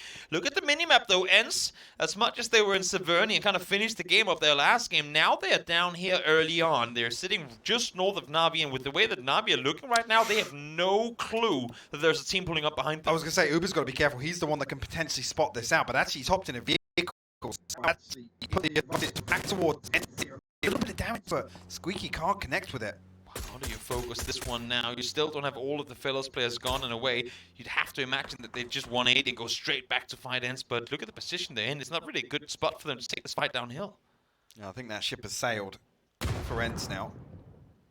Alia still kind of trailing behind the teammates, and again, of course, the circle did go somewhat further south, so... Squeaky got to be careful here. Yeah. I was just going to say, do they spot him, Squeaky? Does. Alia down early, flush should come to follow. I was going to say, because the reason Squeaky's got to be careful is actually Na'Vi are wrapping to the east of Aliyah. It's almost kind of a play to bait them in. Na'Vi looking to backstab here, but Misa's off angle. Nuki now looking to slip a little further downhill. Means that Ents are able to ultimately solidify on this. Nuki actually finds a great angle uphill. Oh, you want to get that knock, Nuki. That was a player we could have taken down, kind of deny any sort of push further around, but Millman able to live with this time. A doozy knocked up by Odin. He's going to have to try and see if he can crawl his way back to safety. For esports now claiming their way down towards the south side, trying to see if they can deal with question mark currently sitting in first place. For esports, looking to actually seal the deal here on this knock at least. Way out in the open, and actually a little gap in between the smokes. Does that actually close, allowing him to cross? Another tag comes through. That's a lot of pressure now. Phil if he wants to get it back on his feet. Oh, the bolt hits as well. Odin manages to connect once more. Will he get him up on his shoulders and run him back? But then again, I mean, 15 seconds left in phase 3. You have to commit to the rest here. Yeah, you kind of do it. The problem being they're going to be tanking a little bit of blue here. I don't know, actually, does he feel first have a vehicle back at the compound? He didn't get the first hit off. I think that's him getting knocked out now. And then phase 4, I mean, nothing you can do about it. Yep, there you go. He goes down small. Question mark, struggling here early on. They went down early last game. This time around, just 2 players now left alive. Out in the blue they are. And, I mean, the death call, they're coming into it. If teams want to get that first place spot, they can direct spot into the grand finals, or into PTC, I should say. You gotta deal with question mark. And so far, well, they're being dealt with. Looks for another shot. Iro actually sends it towards the circle here. A heavy pull towards the side. And actually Austrian force just about finding themselves inside the zone, but Kirikai applying a little bit of pressure. Ascend actually still stacked up on the compound here. This will give them a lot of space, actually. I mean, they should be able to clean up Austrian force. And then the next on the chopping block is question mark. There's just so much unplayable terrain in this next circle, and so many teams up towards the north, northeast, inside military, and around the military on the northern side that have to now make a play and out from there. Northern Lights, Navi. Good. Yep. Around the side it goes. Finds Millman dialed on in. Not too much to that one. Chris, in the meantime, Kilikai takes out Austrian force. So finishing off in 15th here. Tough one for them. Polish Power trying to make wrap around, and this is all the teams trying to find somewhere to call their own in a circle with very limited playable terrain. Luz actually just found a second with this engagement with Navi, and actually we jump back on board with it. Example just left now. The remaining 2 players from Northern Lights trying to come up and defend here as well. Batulin's Perfectix trying to come in for backstab position. Example's got to be fast with this one if they want to make anything happen. The more time is spent in this 1v1, slowly it's going to start, or I should say quickly at this point, it's going to be a 3v1. Yeah, Spyro kind of left up for this. The blue will confirm that. Batulin's actually going to find a tag and might even... I think Example's actually leaning right in this first aid just to avoid another tag coming through. And Blue Zone tickling away at them now. Lou on the reposition though, but he's got first aid as well. Example just slowing down Northern Lights. You can see Perfectix totally disconnected on the X-ray. And he said it's south as well. Example just needs all the points he can get here. It's going to be a salvage game regardless. And of course, if you're Northern Lights, you got to deny anything. Even if it not comes through, that's your player down and out. There's going to be no rest possible this far away. Closing in to phase 5. Lou holding the angle, ready and waiting. Doesn't get the shot off. Actually does get the shot off, but doesn't hit anything. Lou's actually medding in the open here, and I think Example might finish his... Well, I was just going to say, like, the ball was there. I thought Lou was just looking to stick that first aid as a desperation to stay alive. See, actually, yeah, now, I mean, the meds become such an issue in this engagement, especially with Batulin's coming along. And actually, he's been knocked to confirm. Perfectix pulling up onto the back side of it as well. Yeah, FaZe has been standing strong on the east side of military so far, now on the southern side as well. Able to sit time. Good spot there. Something's going to get it off. Nope, not going to happen. Lou goes down. Example might get a few from him, but even then, he's going to be down and out as well. Phase 5 hurts like hell, and he's got far to go for the circle. Nabi out in 11th. Mutually assured destruction outside their zone, but the numbers already dwindling down to 30. And look how many of these teams already have to make moves. I mean, Schofield will be able to regroup with his teammates. Foot Esports just sending it towards the center here. We've seen them do it earlier in this tournament where it has failed miserably. We'll see if they can somehow make something of it this time around. Still alive, all 4 in their cars pulling up to Polish Power spot. Cappy is here ready and waiting. It was Foot Esports against Polish Power just before as well, but here they are. Out the vehicle, West and Iro both tacked up. One goes down on each side. It's just Cappy now left alive to defend on his own. Actually, decent damage coming on to Cappy initially, but actually going to be good for the clearance. Yep, Iron's going to find that. Ascent should be able to backfill on it too if they so. I mean, that's 2 knocks on the side of Wolves. You'd have to imagine that they've got to go for it, because if they take down Foot here, they have all the room in the world to work with. Schofield tries to see what on the other side meets as the mini headshot from Nixie. Looks like he was shooting blanks there. There were damage tags coming up, but just couldn't find that one. Squeaky. Doing squeaky things from the back lines. Chilling. Actually, I reckon it's confirmed there. That was through the spot. Ascent piling on the pressure towards Foot Esports. Ascent 13th coming into today, now sitting tied top 5. 3 alive. 10 kills this game as well. Yeah, massive jump. Considering actually 8 teams left, only 20 players alive. That's a decent kill stack to come through for this. Especially, dare I say, if they go back to back as well, they're going to have a ton of space to work with. This is actually the sort of circle where they're placed on the gaps and rely on repeatedly. Kind of these solo efforts, these spreading very thin and looking for control. Actually going to pay dividends for them. You have to imagine Mika is trying to wrap around and get a good off-angle position onto Lyron. You can see him trying to touch and weave all the play around. Actually pushed out from the car there. But able to utilize the smokes and stay alive at least for a little bit longer. Mika got any utility? He absolutely does. He's going to send a frag right towards, I think, where he's just seen. It's got to be down he goes. And Ascent claims the southern side also himself, and now they can spread out and try and take control as well. In the meantime, face against Howell. It's been a battle that's been going on for a little while. Gustav took a bunch just before, and now last time Schofield trying to fend off alone, but Matt is there as well. Actually, that's elsewhere fending off against Wu. Squeaky desperately just trying to get him behind this. Actually trying to move out to almost divert this. Try and get him behind that situation. But and elsewhere, what's fending off has drifted back this direction.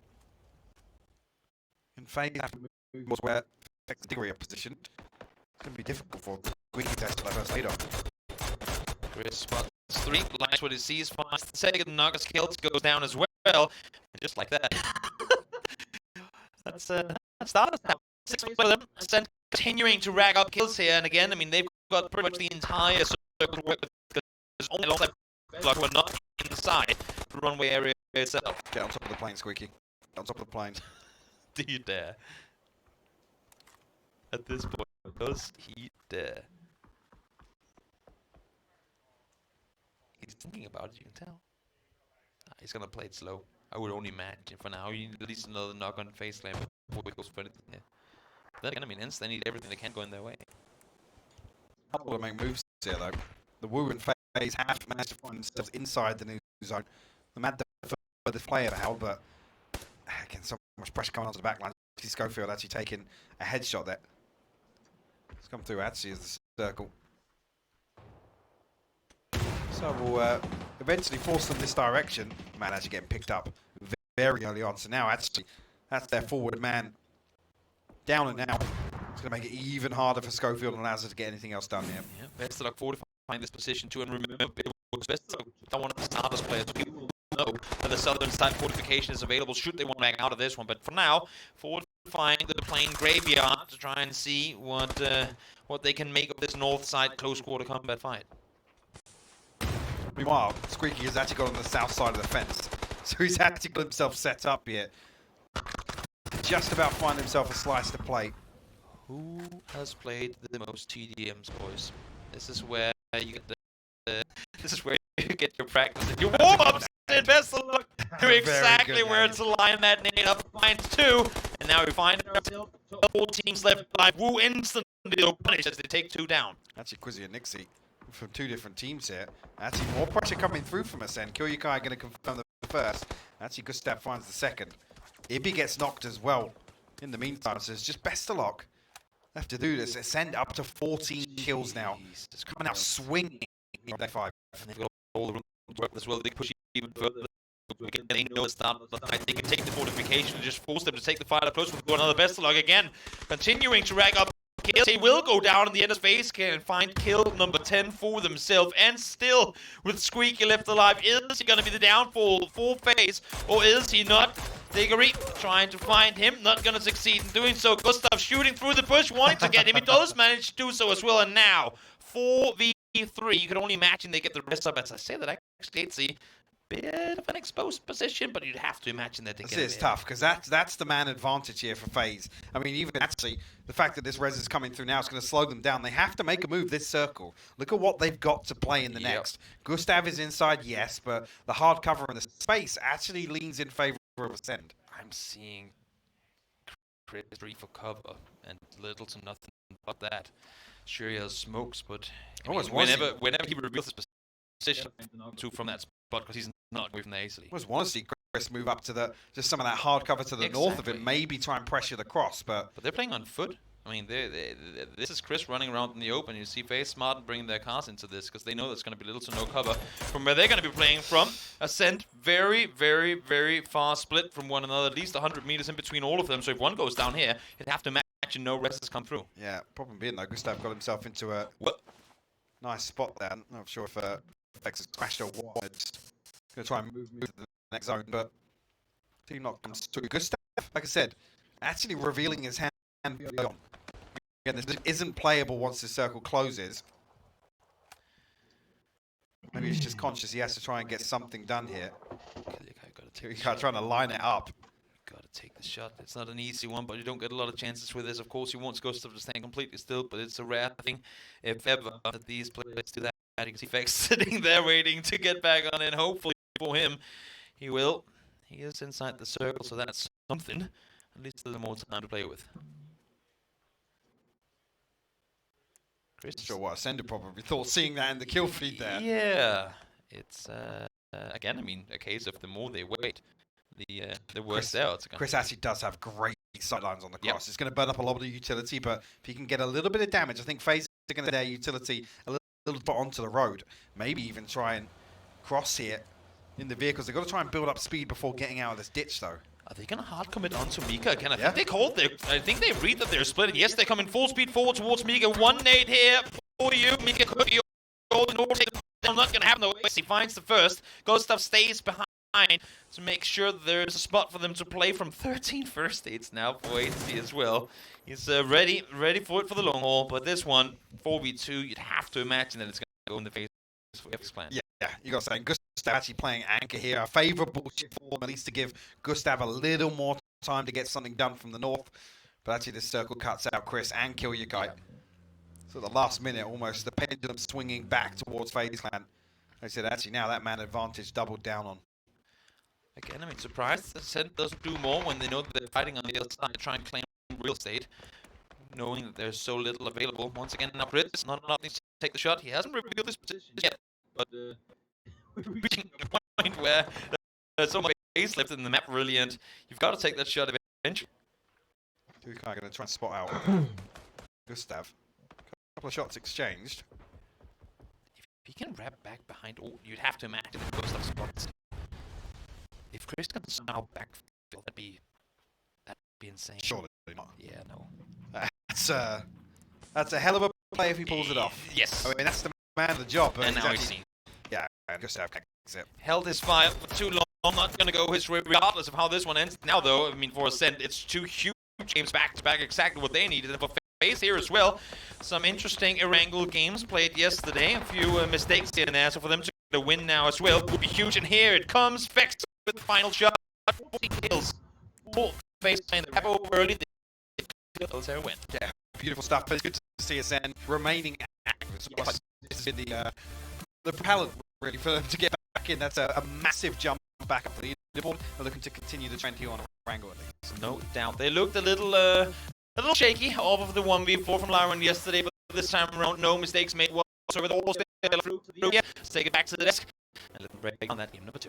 That's right, thank you, boys. Yes, FaZe is loving it. By Gustav, a big Mac, I tell you that much, because he was absolutely blasting out of control. I can't believe what I just witnessed here. For FaZe Clan, a great situation. Also, being able to identify that they need to push on to the certain location where Micah was to be able to completely solidify them a spot later on in this game. Honestly, and also being able to survive that kind of mayhem in the north. When you have this many teams that are fighting for the same territory, being able to survive as fall. Also, Squeaky didn't manage to. Obviously, he's trying to get as many points out of a rough situation as possible. Maybe try to get the kill here. So, but he managed to survive quite a few teams. He could have potentially have kind of spoiled the game phase and taken a few points out of that. Maybe in a situation where he was caught that managed to then push Ascent position. They go and win. Insane situation for them. But then again, they did not stack anywhere, and that's kind of the rough situation. You want to try to get all the different angles, right? Yeah, if you're going to do that, you need a knock. At least one knock when they push, because you have to do something in response to a well-calculated phase plan. It has to really be, you know, we talk about utility, pre-nade has to be on point. Or at the very least, the wide position that you take, you have to be able to sort of cover the angle approach. But FaZe Clan with really smart, well-placed smokes towards the end game, just really cut off all of the angles that Ascend could have potentially had to enable them just to put 3 in the car and run down Mika, get himself the position in the zone, and work from there, really putting that numbers advantage to use. And selfless play from Gustav to just hold that anchoring position on the back line to make sure that no real threats come through. Ridiculous as well. Likewise, I mean, technically for Ascent, a really big kill count game coming in of a that's not only now joined that middle pack and pretty heavily so, but is now rivaling those top positions. For them, 44 points in 2 games. It's crazy. Yeah. If they continue that, they were going to be able to put in striking distance. And right now, they are at the very top, in the upper echelons of the big mid pack here. So it's really good to see that they're able to really light a fire in them. Again, back military, so good things for them, right? Yeah, definitely. Not exactly the easiest circles. I suppose commit yourself to a certain location. Obviously, the fights around the airplanes is annoying, and then coming off of the wall onto that little ridge that faces is annoying. Even to a certain degree, playing outside is annoying. You're seeing is like Foot, for example, all the way across the circle where Polish power is, dislodging them, but there's not really many spots to play in these areas. But this is why I like the fact that Ascent isn't really committing bridge camps or any chaotic early game. It does allow teams like FaZe Clan to get across the bridges early on. And geez, we were talking about the well-placed smokes. It doesn't matter how well-placed they are when you just smoke the entire map, I suppose. But again, Ascent finding themselves in a very solid position down towards the southern side. But of course, that does open the door for FaZe Clan to cross over. The western bridge was a little more contested. Overpeakers bypassed that by sending it a minute into the game. But all of the real success came from the eastern side. Gustav. 8 kills. Jeez. And 1K club as well. Back to back. Efficient gaming right there. That's crazy. Really good to see. Obviously, again with 6 kills after the last game. Amazing game from him. Here, somebody obviously really happy to have him on his team here, starting off today like this. But some of the shots that Gustav was able to lay out, also in starters in the very early stage of the game here for phase 1, he blows out some of the points. And also, some of this here, the way that he's positioning himself for fighting is optimal to make sure that is there coming more players, and he's waiting even to knock this player. He's not shooting at it immediately. He's trying to see if he can maybe lure 1 or 2 players more in, and obviously also taking our fellas. Games like this are the kind of moments where you're reminded that Gustav, especially like or when he originally wasn't even on FaZe, you looked at this guy and you thought to yourself, this guy's going to be an absolute star eventually. 100%. And on FaZe, I think that was stated. The most impressive thing is that he's also IGLing. Yes. Like, you're able to frag out like this, and you're IGLing your team is just so impressive. Man brings in plenty of chicken nuggets to the table here with those 8 kills. Tons coming in for good old Gustav. You can buy himself 2 Happy Meals and be doubly happy here for Gustav to be able to get himself those kinds of results. And this phase is an important one, I think, Saga, because the middle pack was heavy. They're kind of in the middle of that middle pack, and now they're going to be able to ramp themselves up a little bit more. Couldn't have been much more central to start off the day in 8th place, so a much needed win once again, and really over and over again we continue to say, like, you need to be pushing the top end, but question mark this time around had once again a bit of a struggle game. They avoided being ran down by Ents at the very beginning, dropping on the western coast, taking the bridge around the southern side, but hey, they ran into Foot Esports where they actually Odin and Western were doing a lot of work as a duo, while the opposite duo of the team were some distance away dealing with other threat. It was enough to hold them out blue zone, and question mark really wasn't able to get anything going in this game. So every point that's picked up by the teams towards the top end, closing that gap. Yeah, it's very important, as you say, with question mark not getting too much on the board. Teams like Ents getting quite a little bit on the board as well here, trying to push themselves up. And in fact, let's check in with the Woo talking about Ents from this game. Ents is like the hard edge team who is always coming from the blue, or like they're always like wild rotating. So this is the team who's gonna come last in the circle. So it's your like just a wide edge playstyle or something like that.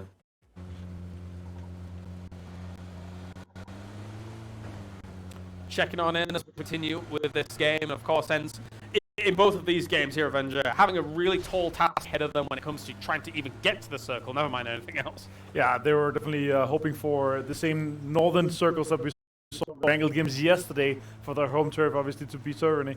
But I will say this, they're actually playing some of these military games quite well. They're coming in so late that usually the bridges are not that occupied. But yeah, then again, hard games for them. I will say that they succeeded with obviously their first game being able to take some points away, some players away from one of the most or the most important opponent here, with it being Christian Meyer, of course, losing one player. Yeah, it was a great rotation. Didn't you see that? What do you think? You know, are you trolling me, Starlight? What's going on here? It was pretty close to Quincy saying, you know, and sometimes take Scar. Yeah, sometimes they get in car. It was pretty close. We start things off. Somebody takes a boat. Sometimes Navi gets in a boat, and then we watch them get in a boat, and now we've watched, and sometimes they get in a car, and they got in a car. Yet to see a team in a glider, so if we can pull up a clip of that. There's no bloody way. That's this is some top tier content I'm showing here at PCS 7, ladies and gentlemen. I'm loving it. All right, we're going to a break. Cut it. And when we come back, we have one more Erangel. We'll see you in a few.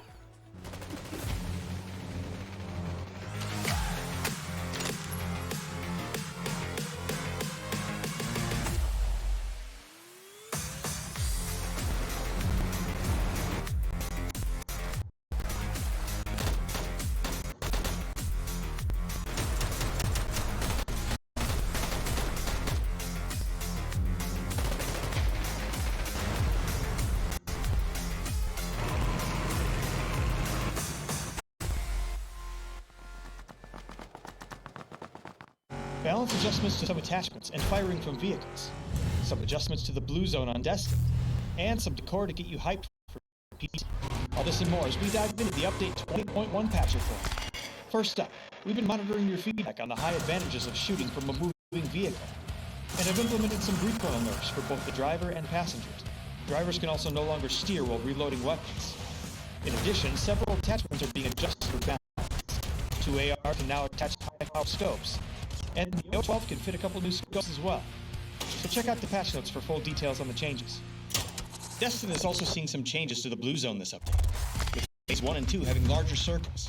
Phase 2 has increased damage, so don't let yourself lose track of time while looting the bigger zone. And speaking of blue zones, the Jammer Pack will now have additional damage to its battery, and will only spawn as a world drop in Miramar, Karakin, Haven, and Destiny.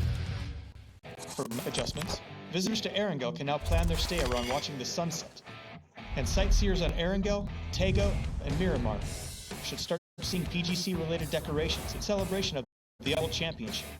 There's also a new ranked season starting, new skins to craft in the workshop, several changes to the wardrobe, and quality of life updates. So head over to the patch notes for the full details on everything. Update 20.1 is here, so strap in, lock and load, and drive off into the sunset. We'll see you on the battlegrounds.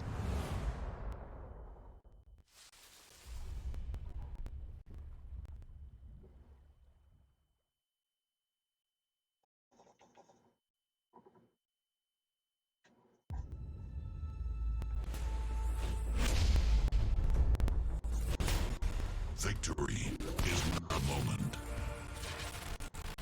It's a journey made of choices.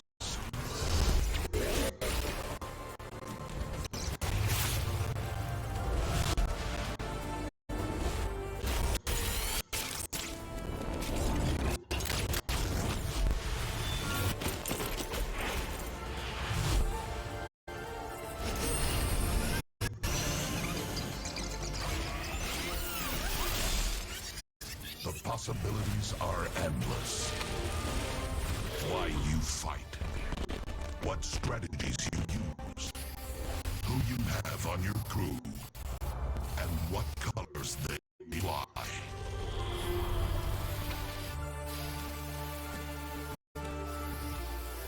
All these choices end and begin with you.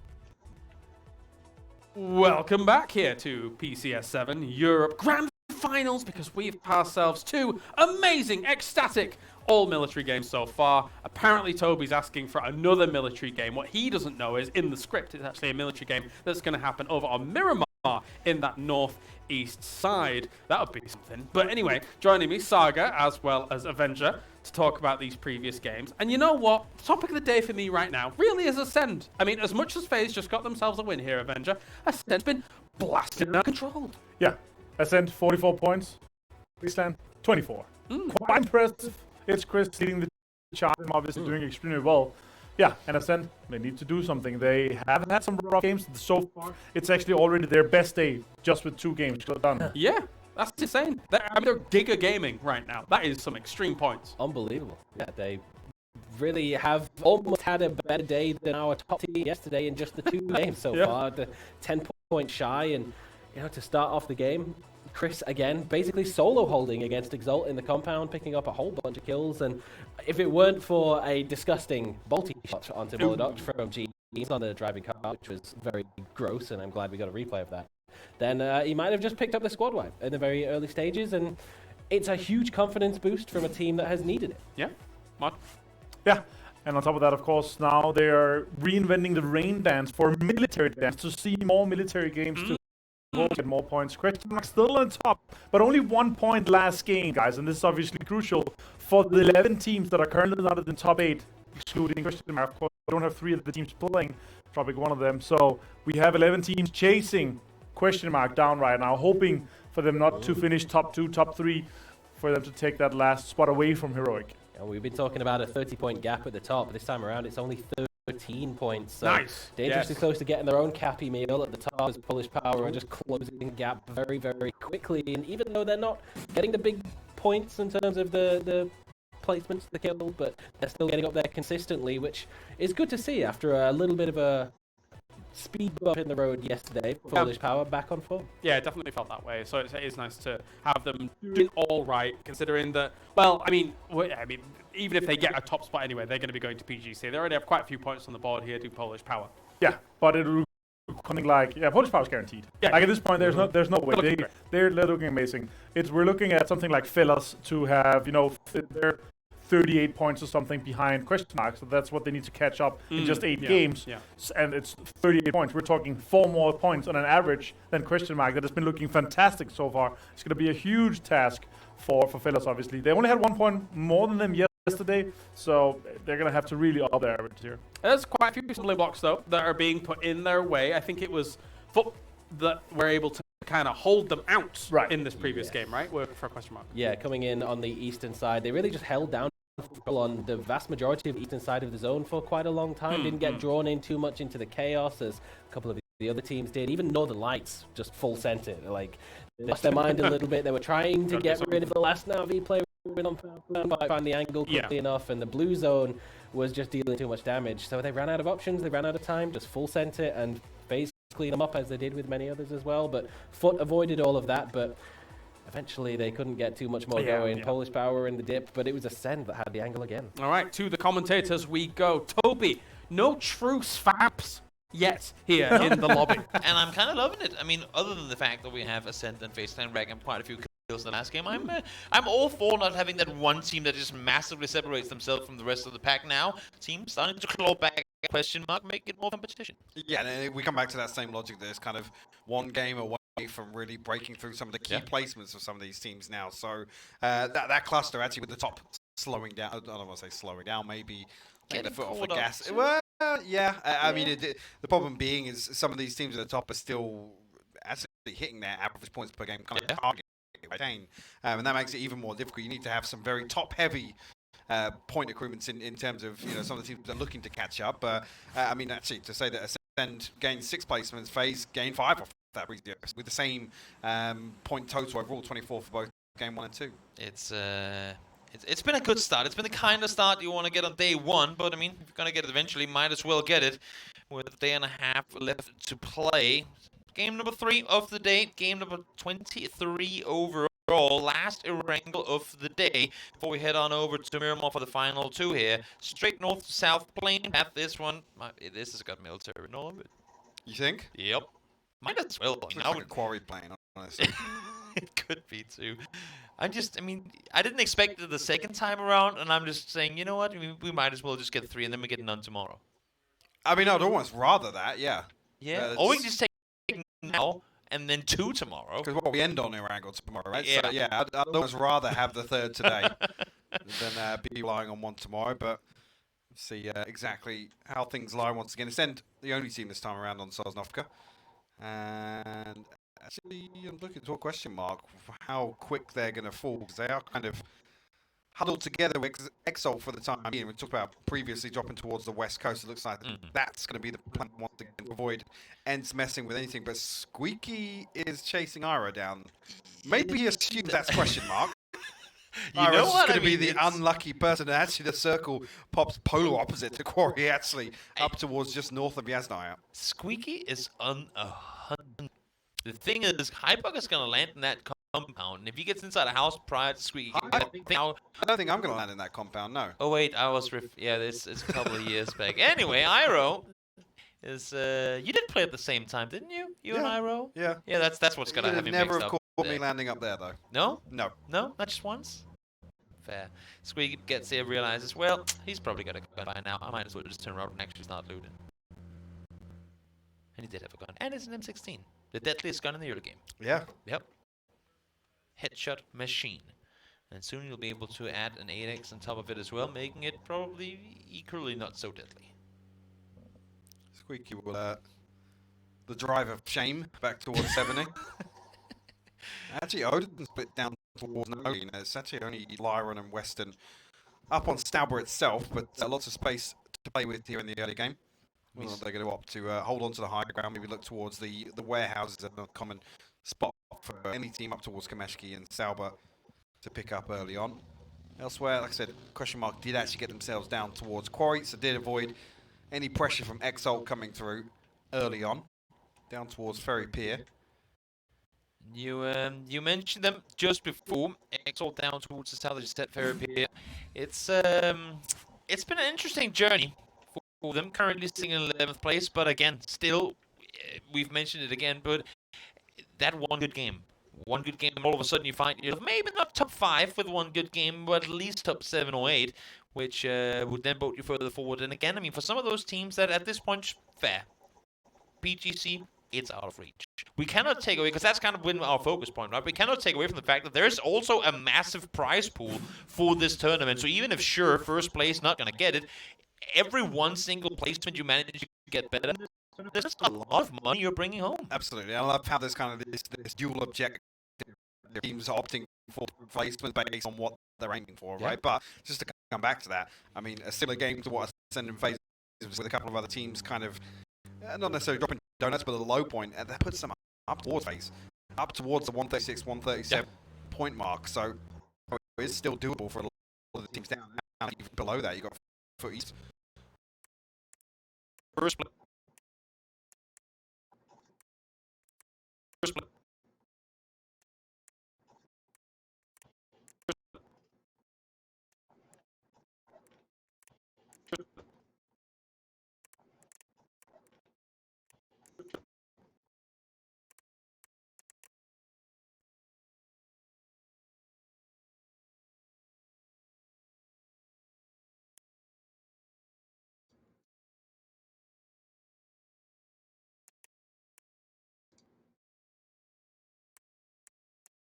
Back to Northern Lights on Miramar, right, where some teams were looking to kind of mess with them, force them into an uncomfortable spot, or even just throw them off in terms of timing. It's happening from their angle as well, with overpeak towards